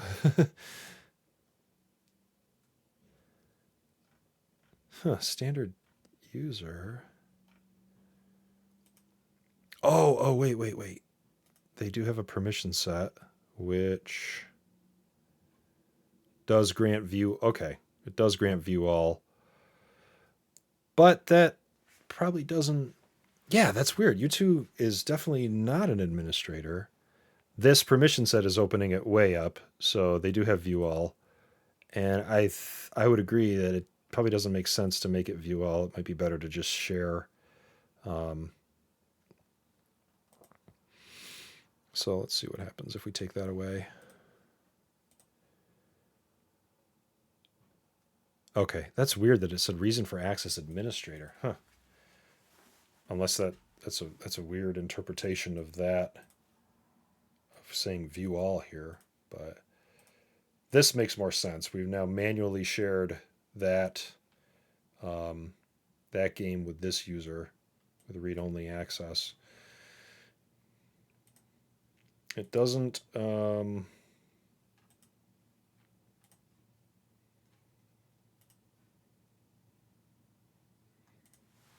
So I'm logged in as U2 now. It doesn't answer the question of. Oh, there it is. Okay. Just kidding. So. But this is. Oh, wait. No. Am I in as. Am I logged in as? Nope, I didn't log in as the second user. Hang on. I swear I clicked that. Maybe I've just clicked it so many times that I lost track. All right. That should be displaying, though. So that's. Something's off there. Oops. Let's close that. So we're not getting. We can see the game. We can see the players. I can't see this player's move.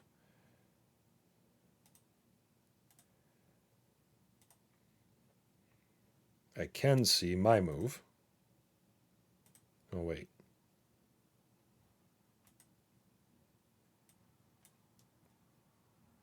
Oh, wait. The player move record for that player also. So that's interesting. We have to. All right, let's log out. I want to see what the. I believe the. Excuse me. The sharing rules for player move records also may need to. It may also need to be shared.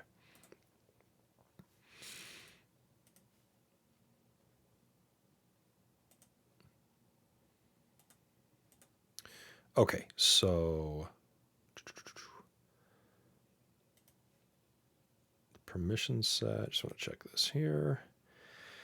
Should allow, we're granting no access to player move, but that's, well, that's okay.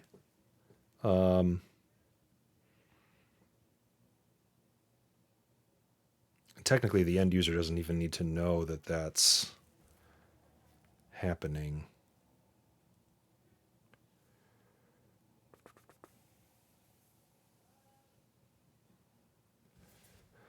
Let's see. So player move, no access. It did create the record, though. Let's make sure that happened.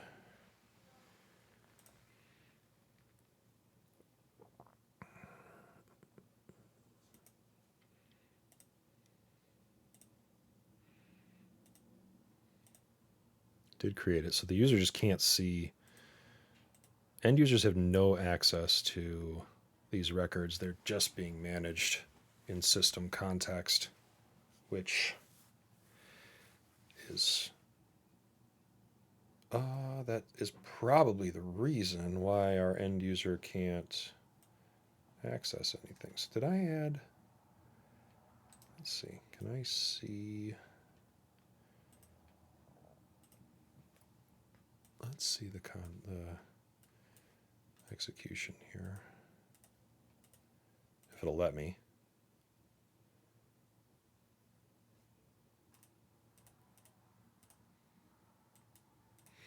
Okay, so RPS Arena loads the moves and then loads the games. Drop a couple of breakpoints in here.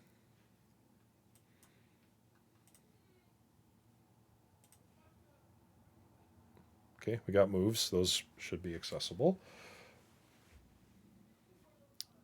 We'll put a. So there's a game component for each individual game. If we get to here, then we actually have data. If we don't get there, then we're not getting data back.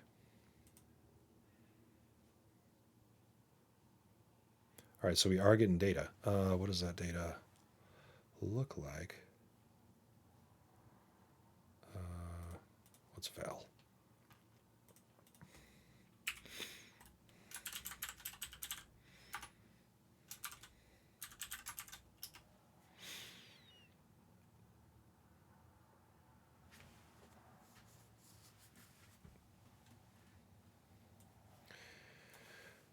Let's see, current player.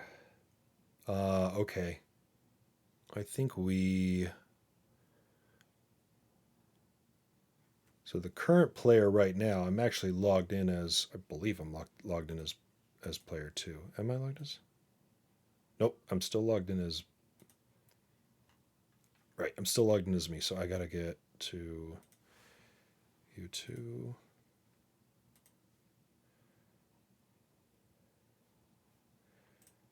Let's see if it'll let me.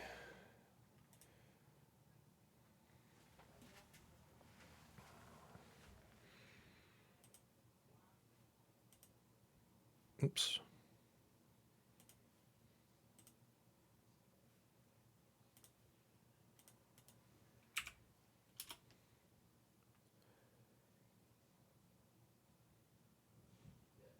I feel, am I actually? I don't think it's logging me in as the other user. That's why I'm getting all confused here. User detail. Log in.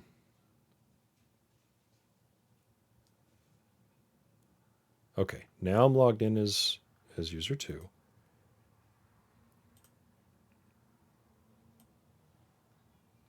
All right, yeah, we're not getting the data back that we need. Okay, so this component, RPS Arena, it goes and gets moved. So we have basically like an API class here that does all the heavy lifting. So get moves is pretty straightforward. Get moves actually calls a flow to get the moves back out. I was kind of experimenting with like how far could I push the flow and still interact, through code. And the answer was kind of far, but the logic started getting kind of funky, and so I stepped that back a little bit. So that's create games. So we want to get games by user. That's what we're calling on the current for that user. And I think the problem here is we don't have access. This user doesn't have access to those records at all. Therefore, we can't query them out.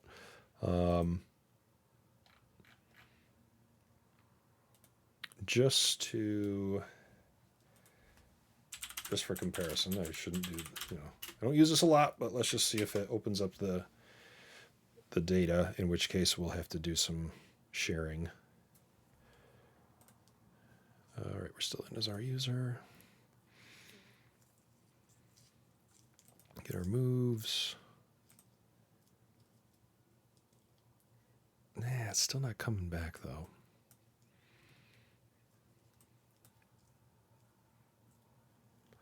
Now, is it not coming back because of what we're passing it? Let's see.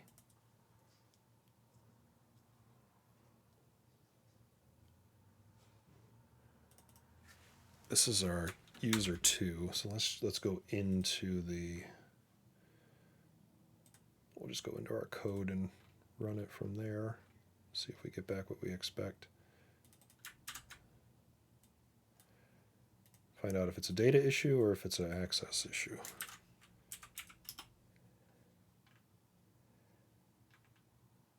Looks, no, we got 3 rows back.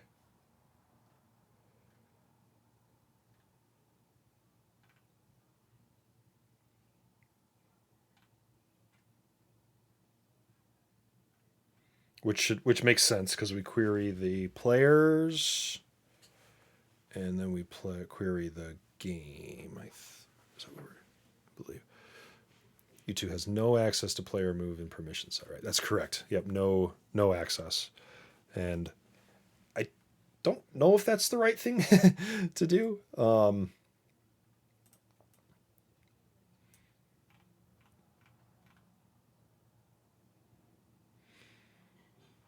Because technically they are editing the.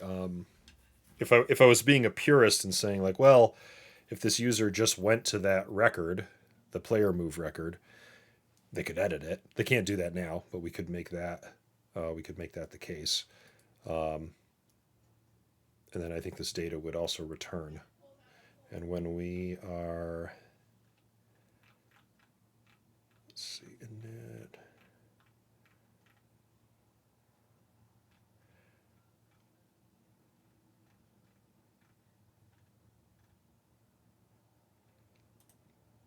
Yeah, so I think we have to share that to the. And then technically unshare. Is that right?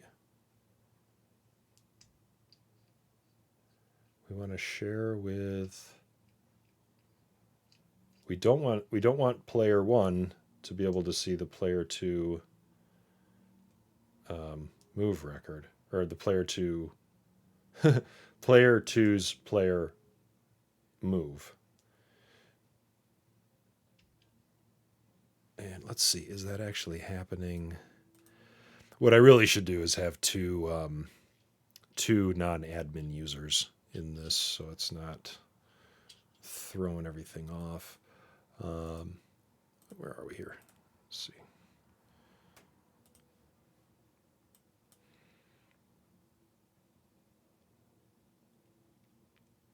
Right, because if I can go into the game.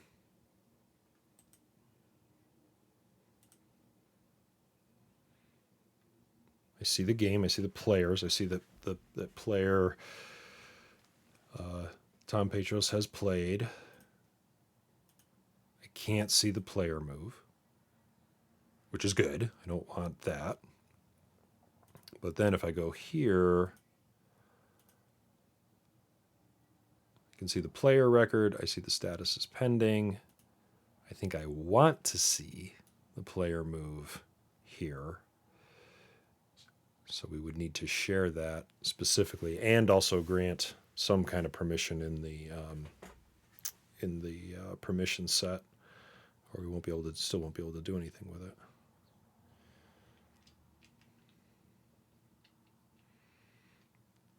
Let's see. The only catch would be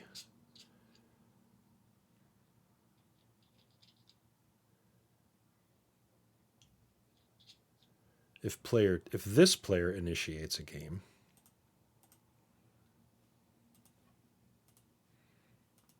so U2 is going to initiate against Tom Petros. U2 plays scissors. And now that's finished.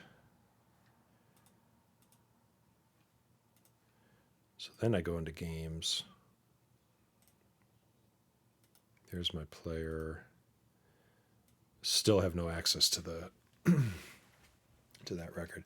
Is U2 the owner of their own player move record? No, but I think they should be. So that's not happening either. Let's log out of here so we can see more stuff. In fact, I'm willing to bet that whoever is executing the when the game is started is who's ending up owning these. Let's see.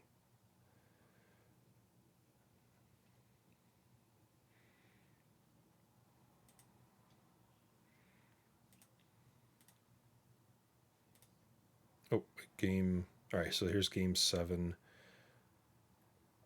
So U2 initiated game 7. They're the owner of the game.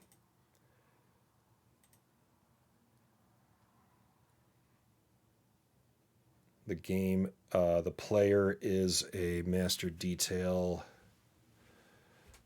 Right, we wouldn't need to share if we made it the owner, right? That makes sense.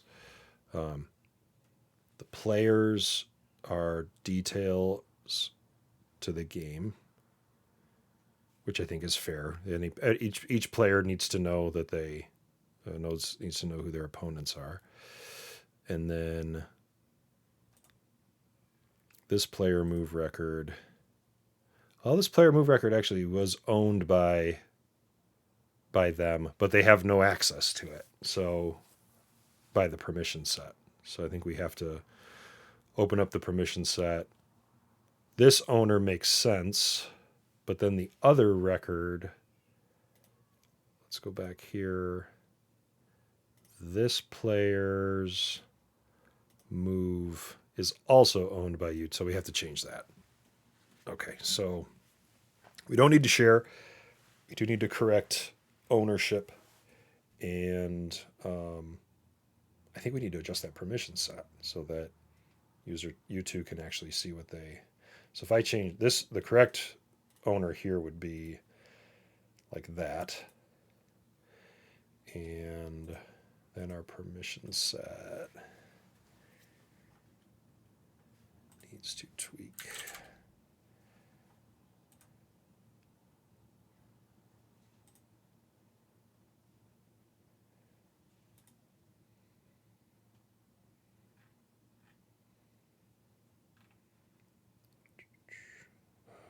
Player move.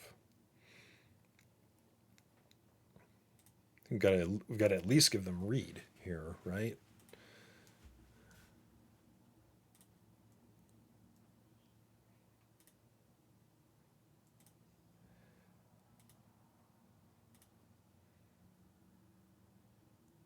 Technically, they would need edit access to that because that's their record. They're going to pick their. I don't want them messing with the game. They are going to pick a move. They can't mess with the player. So I think that makes sense. Let's see. Okay, so with all that in place, we should go back to our game. This is our user.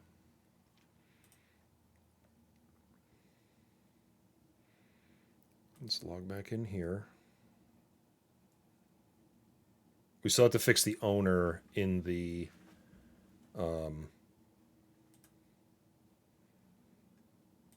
when we create the records. Well, let's just see here. So U2 has played. They can see their player move record. Go back here. They can't see that. Okay, that's good. So ownership is driving the player move records. We just need to correct that in the flow. And if I go back here, still not getting that record though.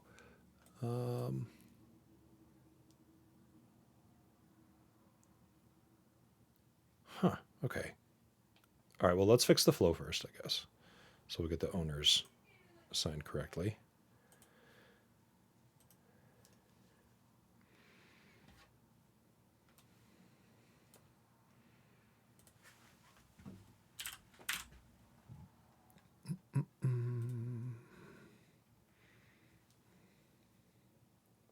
It's a new RPS game.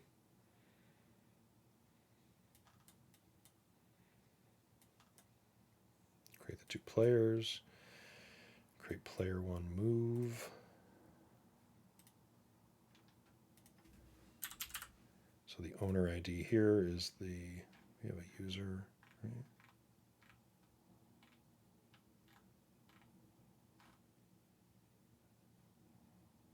Oh wait, it's the user in question. So the user creating the game is always player 1.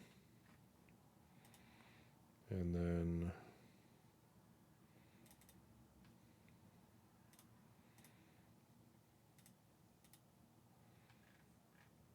the owner here is choose opponent.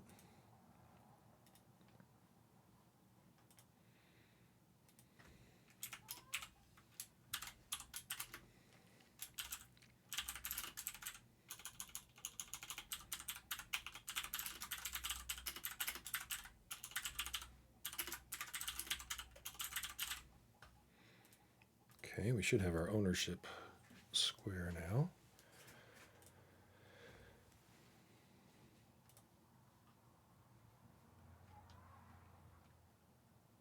Let's drop the data and try again.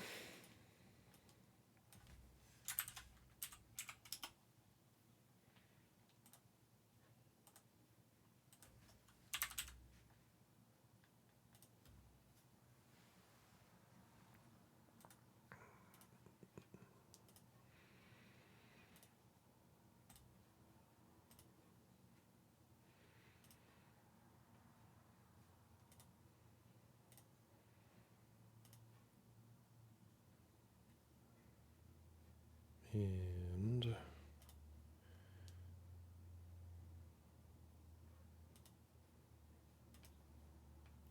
still something fishy here. We're just not getting the data from our component. But if I go into the game, I can see the game that... So I'm in as U2. I can see the game that I'm part of. Tom Petros is the creator and the owner. That's okay. I can see that they played. I can see that I am pending. I can go to my move. I could play my move. Except, wait, I can't see moves. Hold on. No, I can see moves. That was weird. Why was that?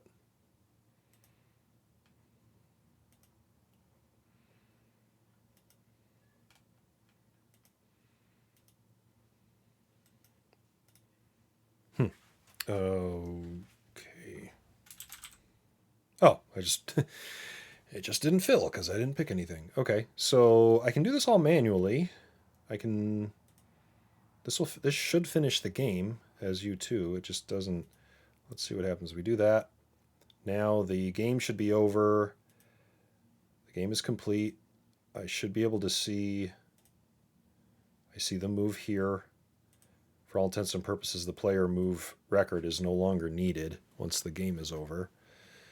If I go back to the arena, Still just not getting the result back out here. So something is... Now we checked here with this. Let me make sure I've got the right user ID. BFQIA. So if I just run this against the data,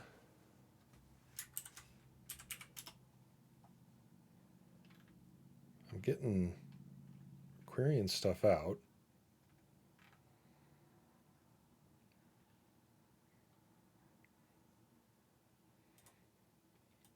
Let's see what this game data looks like.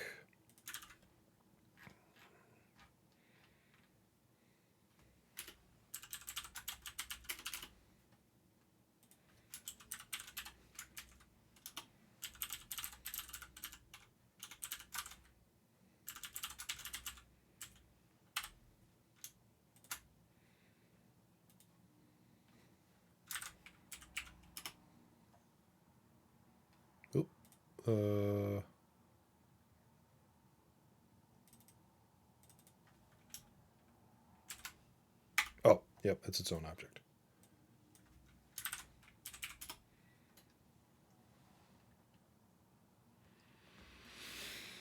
Let's see.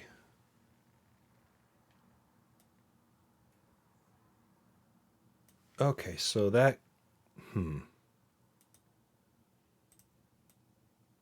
No, I'm sorry, that makes sense because in the context of Visual Studio Code, I'm logged in as Tom Petros, so I am the current player. My opponent is U2. Then back over here, I'm U2. So let's see. Well, I think I enabled this user for lightning debugging. So let's see if it will give me any intel. Oh, but wait. No, that,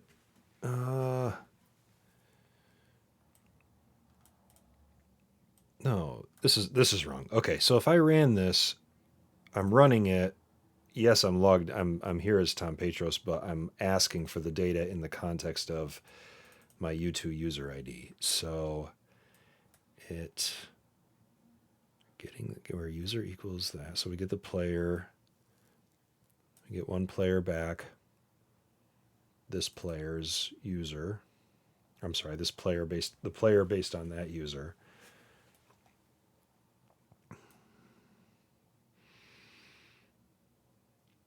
And then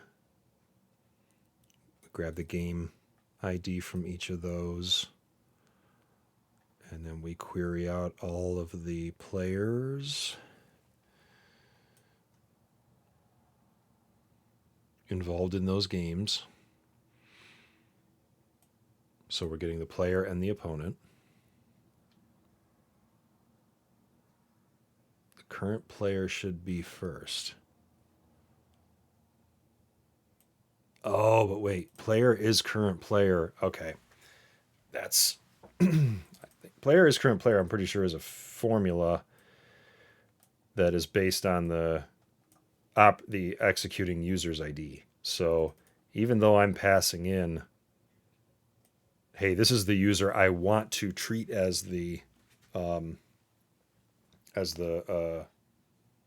running. Now this is a whole different question out in the LWC, but just in executing this, it's not actually gonna flip flop my users because it's gonna put me, the executing user, first. That doesn't answer why can't we just get data back, because I'm pretty sure we're getting... Oh wait, we got an error here. Hold on. Okay, that might be good news. Hang on. Stuff is breaking. Breaking is good in this case.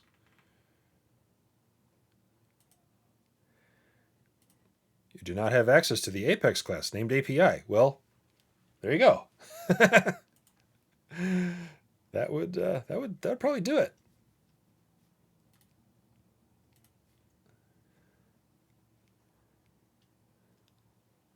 that would probably do it. So RPS user needs to be able to execute some code that is found in here. I wonder if they will need... Now, what's LW? Is that some old stuff? I think this is old stuff. Yeah. That probably should get deleted. Let's see, RPS Arena is just using API. So RPS Arena, what was that? LWC RPS Arena, this I think is junk. I wonder if they need access to the... These are just data structures. All right, I'm going to try to just grant this. And then I'm also going to take... well, no, we want it with sharing, because now we should be able to limit that down. I think we're done with that.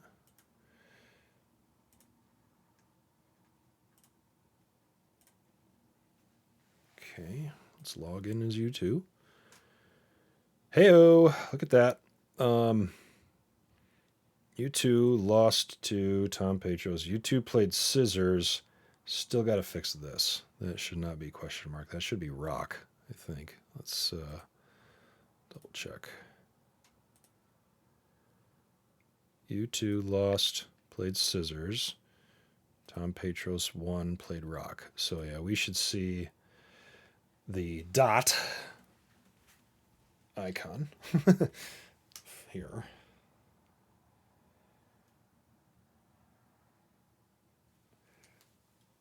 Okay, so turn our attention to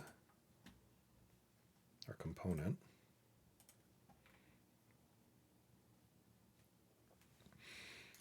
RPS Arena, not much here. Loops over the games, passes it off to an arena game component. And here's where the heavy lifting kicks in. And we are, let's see, that's our last icon in the set, which is opponent move icon. So we need to figure out why this is not happy. Opponent move icon.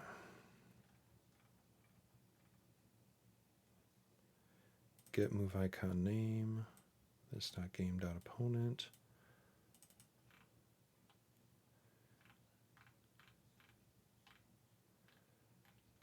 Probably should just search. Get move icon name. All right, if player move is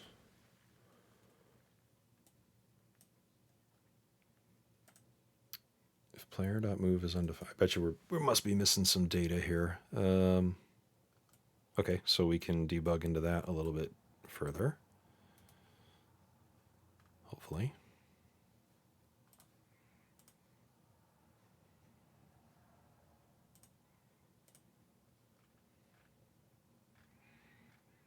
Get icon, wait, get move icon name? Is that what it's called? Yeah, get move icon name. All right, so we're here. Let's refresh that. Should be good here for now. Should be good there. Okay, so player, so this takes in, do we have any other data on this? Wait. So this is player.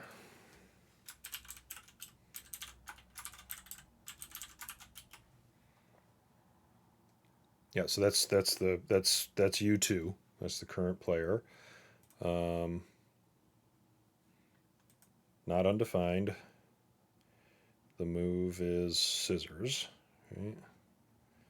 So we should get the scissor icon. Now we're in as our... Yeah, here's the problem. We don't have the move. So we're not passing that back because we don't know it. Whoops. Oh, that just went down the floor. So we don't know it. We know it. We just aren't passing it back through. So let's figure out why we can't see. This should be the player.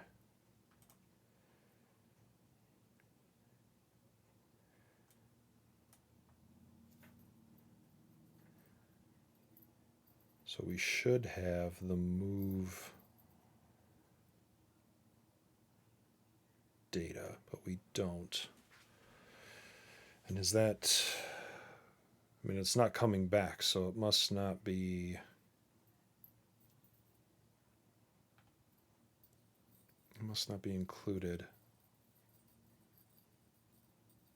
Let's see if it's maybe it's a permission or field permission thing.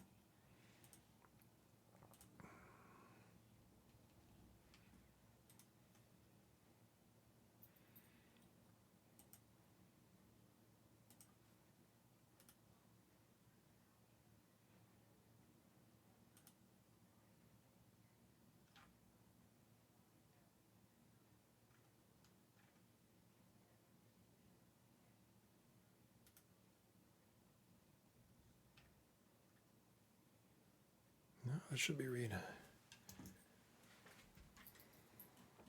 They can't see the other player's player move, but at the when a game completes, i.e., both players have picked a move, we actually take the move value from player move and stamp it up onto the player record, because at that point everybody's allowed to see everything.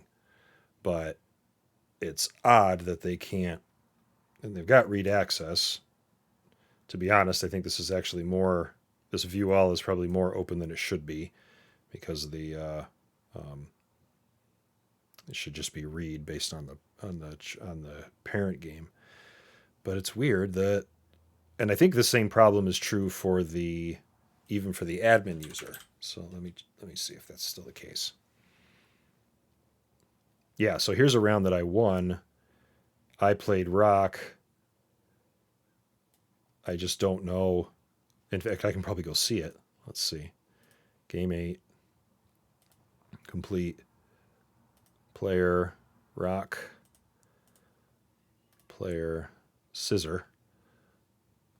So it's either data's not transferring to the component, or I think the issue is data's not transferring to the component, which means that the data upstream isn't carrying through for some reason.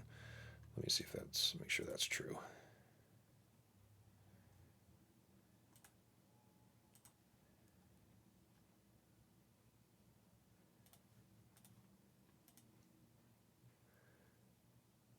Okay, this dot games.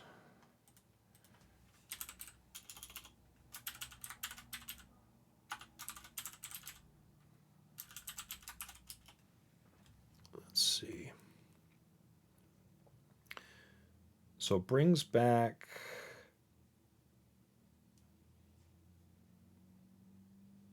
current player's move. Does not bring back opponent's move. So something. We gotta unravel this a little further. So get games by user.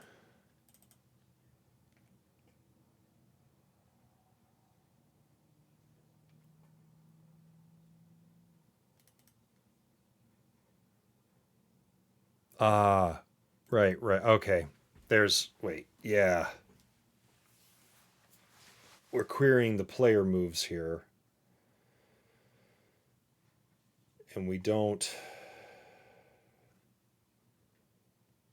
Wait a minute.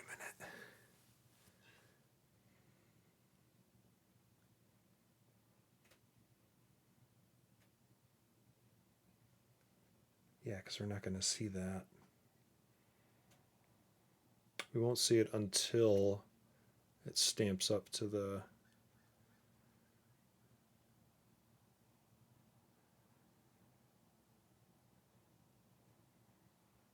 Try without sharing. Can try that. Oh wait, we are without sharing.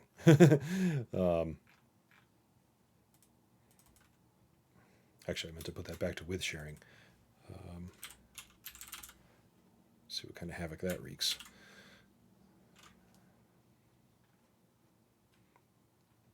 But yeah, so that get games by user. We pass in the user ID of the current user. It gets all the player that's going to be a scaling issue at some point on line 85 there, but for now, get all the players for this user, and then get all the pull the game IDs off of those, and then get all of the. See, I want to show.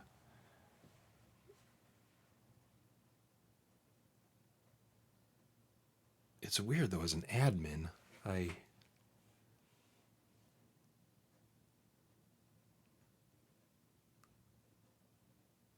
so let me see. If I go in as an admin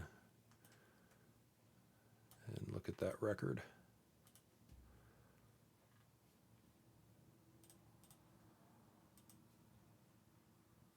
So I'm in as an admin now. So I go here, the losing player. Like that is queried.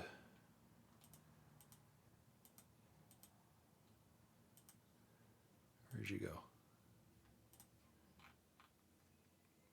That's queried here.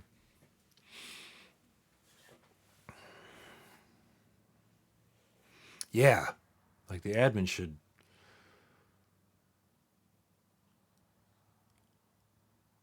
The admin should see that.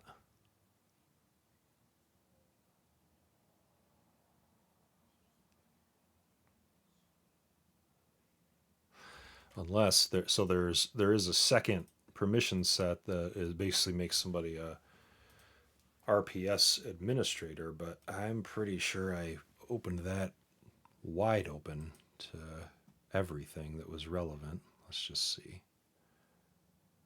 Modify all games, modify all moves, modify all outcomes. Yeah, I mean they already see everything.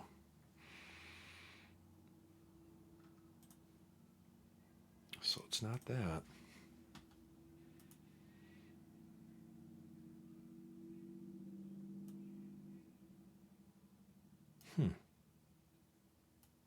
Move ID, move name.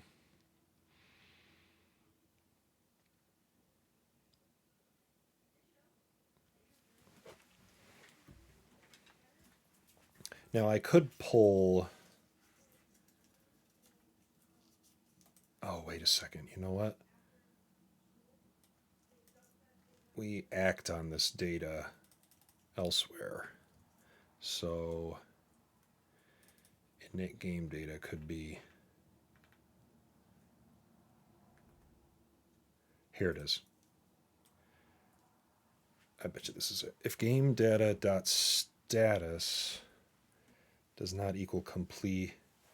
I think I'm about to be embarrassed. Guess I'm missing the letter D.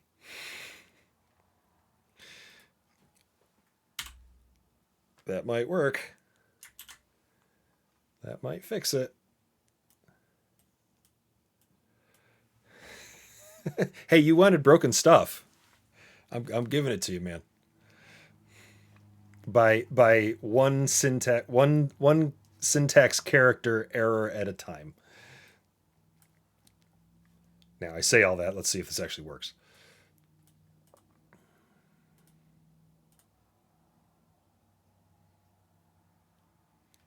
All right, completed RPS Arena.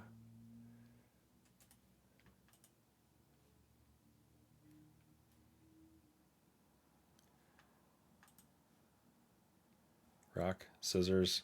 Haha! There we go. Okay. So that's from That's from the Tom Petros user side. Now let's just flip back over to user 2. Hopefully we see everything we need to see. Oh, wait, wait a minute. Oh, wait, let's see. We went from with to without, this is not what I want, but is that...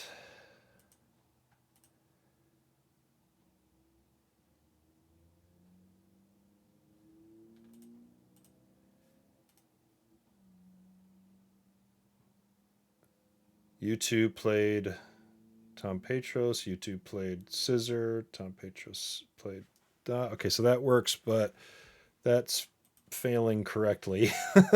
We don't want that without sharing. And why would it need to be without sharing?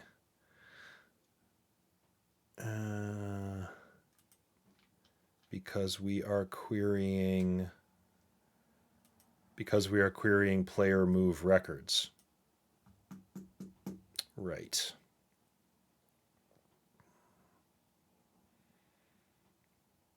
Oh, wait, I mean, that's not our query, but that's get games by user, same query, different. Yeah. All right, so without sharing because we have to get the player, well,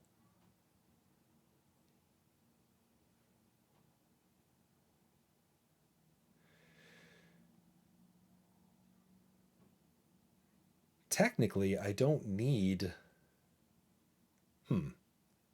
so maybe we have to tweak this query, because I could, when a game is completed, could share each player move record with. We definitely could, but again, because it stamps it up to the one thing I was thinking a while back was maybe we don't even need the player move records after the game is over. We just stamp the moves up to the player, and then they're public, and then we don't have to have the sharing anymore. An alternative could be to share the player, or I'm sorry, the player move records, or just or refactor it away. Yeah. But in the meantime, I, as a non-admin, am trying to query basically both sides of the game, of the player move record, and I can't see the opponent's player move by design, because we don't want them snooping on the move that they make. And that actually could be okay, because we could just query the players, and in this query, lean on the sharing to say also return the player move for the current player, which is what they should see, because then we can do, when a game is in, like, so if I do, let's see, I'll start a new game here.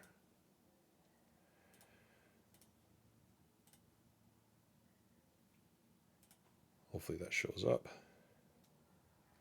It's going to show up now because I have.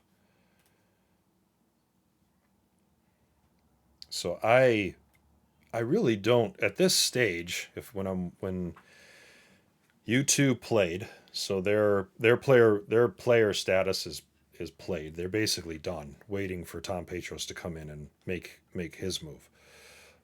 I don't really care what Tom Petros' player move record is at this point. I just want to know that Tom Petros is my opponent. And only when the game is completed do I need to worry about his move, which will then be up on his player record anyway. So maybe we just need to refactor this to query players instead of player moves. But I could do a subquery of player moves in this context. So, and if a player is the current player, they will have their player move record, so we can see what move they played, or at least they can see what move they played. So I think that's going to be my plan of attack there. Sounds like it'll work. We'll see. But then we can get away from the without sharing. That's obviously not what we're looking for. Okay. All that. Let's see. So we'll have to do that by hair as well.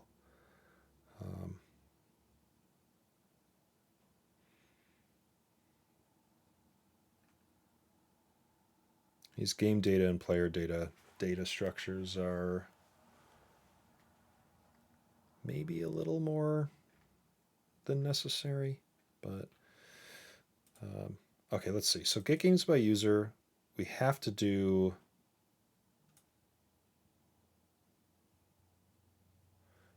maybe we don't have to do that anymore either. Maybe we can do this all in one. No, I do need to go. I got to make this call to get all the unique game IDs that this player has that this user has been in.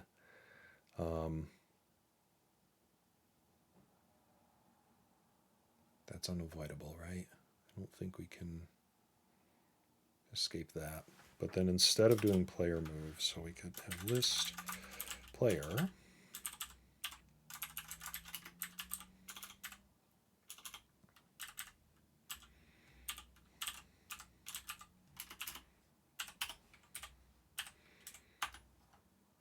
So then we'll select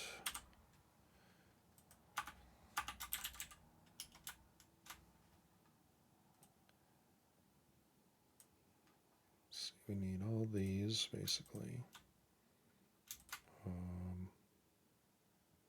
Just got to tidy up these fields. Look at the game that's on the player.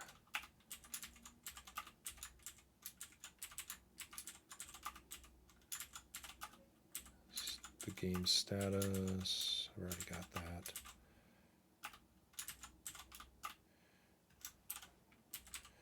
Player's status, player's name, the move if it's available. And this is all coming, steal all this from player, where game.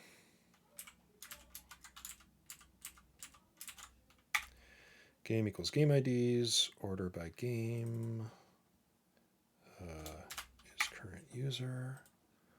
So that gets us back to where we need it to be instead of using this. But then I want to, we'll do a subquery in here.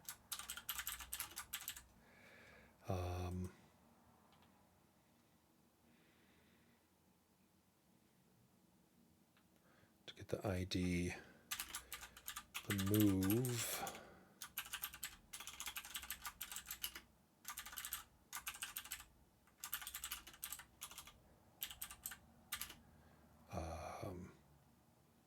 From player moves. Right, player moves. Player move knows about its parent player. There's only ever one. So if I can query it out relative to the player, if this is querying out the current user, this will come back. If this is querying out a opponent, this shouldn't come back. And then we'll just have to check for the presence or absence of something in this player moves, if this is empty or not. I think that will work. So then we're looping.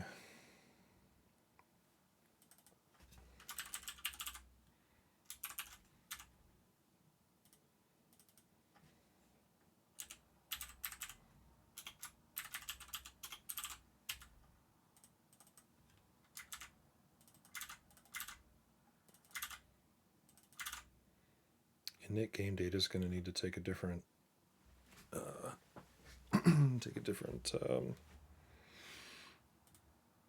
input parameter. So we're looping players now.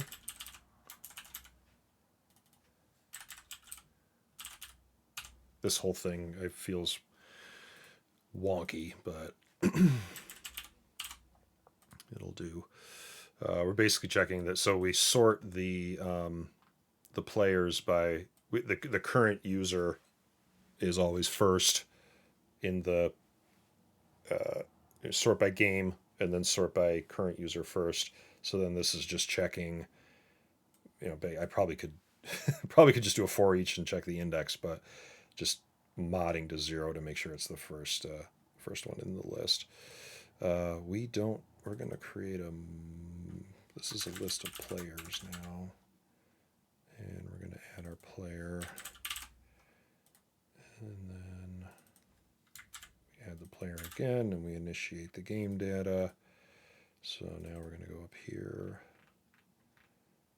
And we init game data. This is now taking the list of players.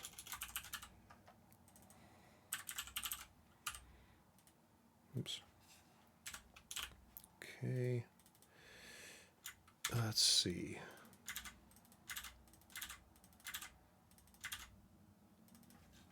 This is all just related game data off of the first player record. So I think we just need to adjust this path. Okay. Init player data. Now we're just going to pass a player to each of those. And so we go down here. Player moves, now just player. I'm having that experience where when you look at a word for long enough, it doesn't make sense anymore. I'm looking at player and it just like, I don't get it. Okay, player ID, this is just player ID. Player.user. Status. Just adjusting this. Oh wait, this is going to be... Okay, so here's where we have to do the move mojo, right? So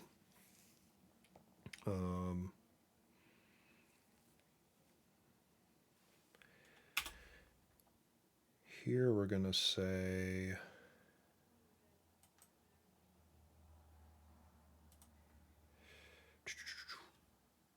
if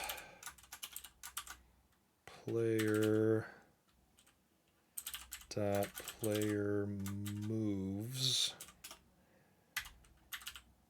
is empty,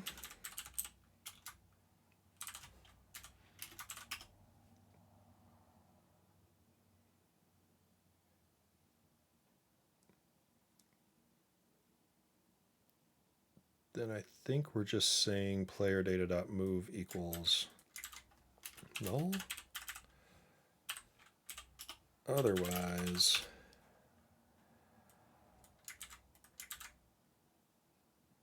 oh wait, we got to do a little bit more there because we may know the move. So if it's empty, if player moves is empty, if player dot move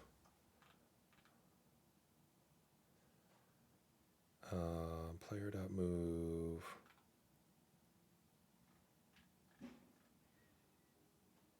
right, if player this is null, I think. If that's null, then we don't have a value. Well, I shouldn't check them both. Adjust the logic here a little bit. So if player move is not null,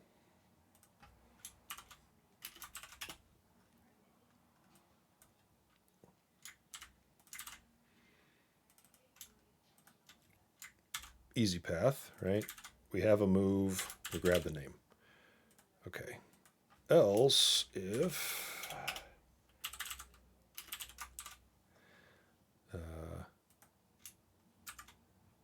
it's not empty,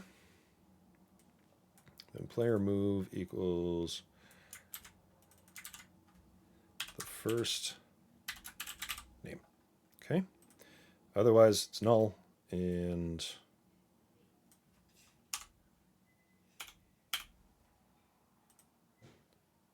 think we got that right. This, I feel like this is redundant. Oh no, this is the opponent. Yeah, so if it's not completed, this is kind of a fail-safe, I guess. We shouldn't get any data back that would cause a leak here, I don't think, because of our sharing rules. In fact, I kind of want to not do that so that we can see if it's actually working. All right, I'm going to save this, and it's going to blow something else up, I'm pretty sure. Init game data. Oh, right.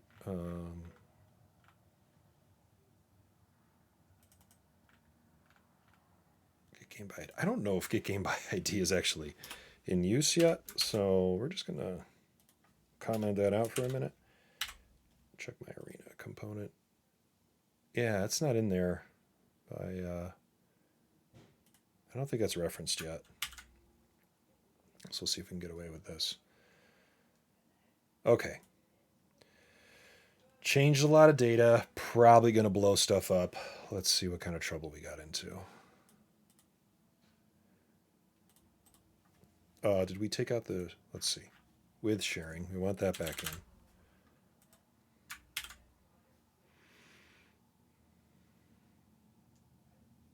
Okay. All right, let's get into trouble.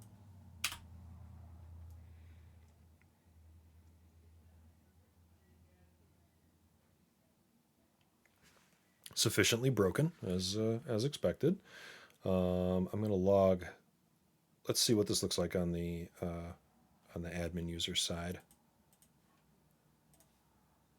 I'm sure this is just data tangled up now that we have to sort out.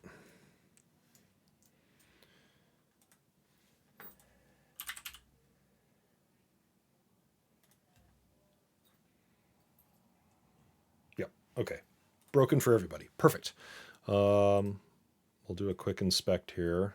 I know we're closing in on the end of our time together. See if we can sort this one last thing out.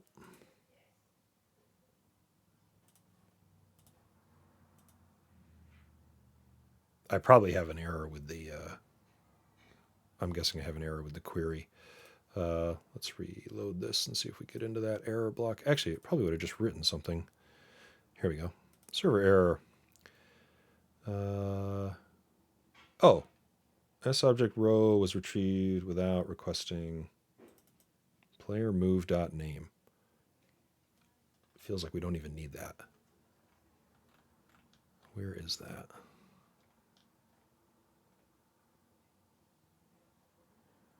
Player move.name.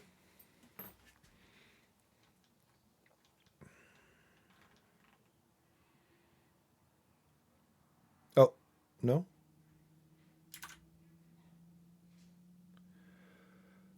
Init player data, line 78. I guess we...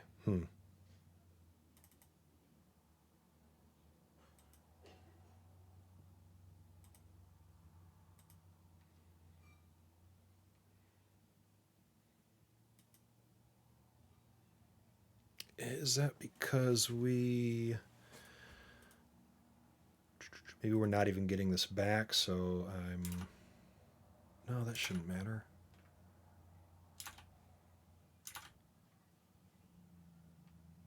Oh, wait, player moves. No. Did we query that out?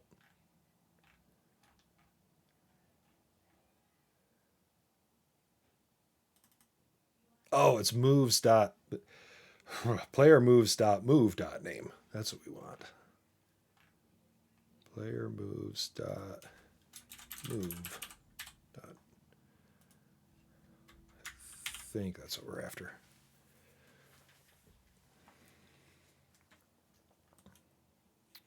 All right, big drum roll. Maybe that was it.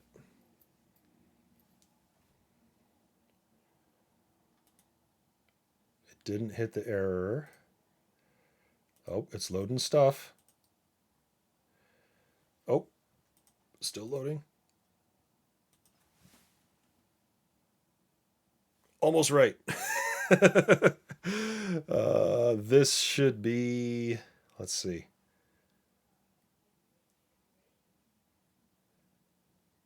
Um, oh, yeah. So this works great until this works great, except this is an admin user and can see everything. So they are getting the data out that they expect. So um, we're so close.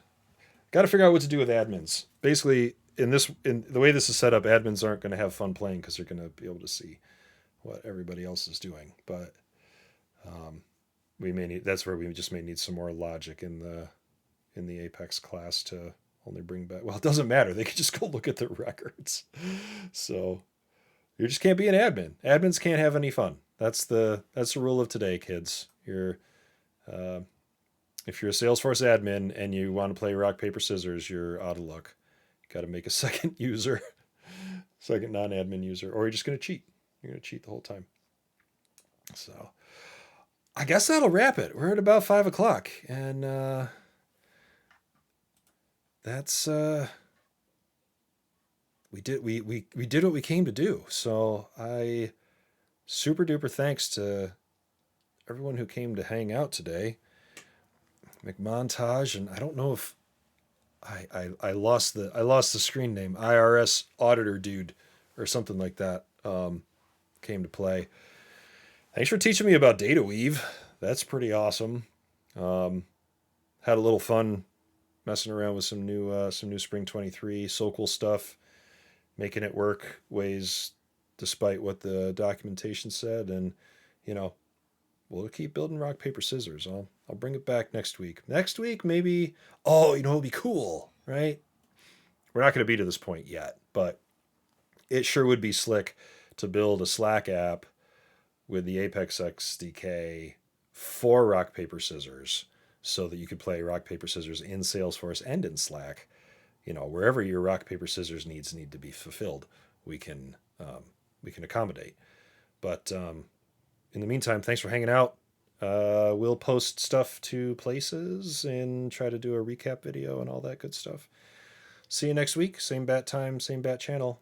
I'm Tom Petros, and you can't do that on Salesforce. See ya.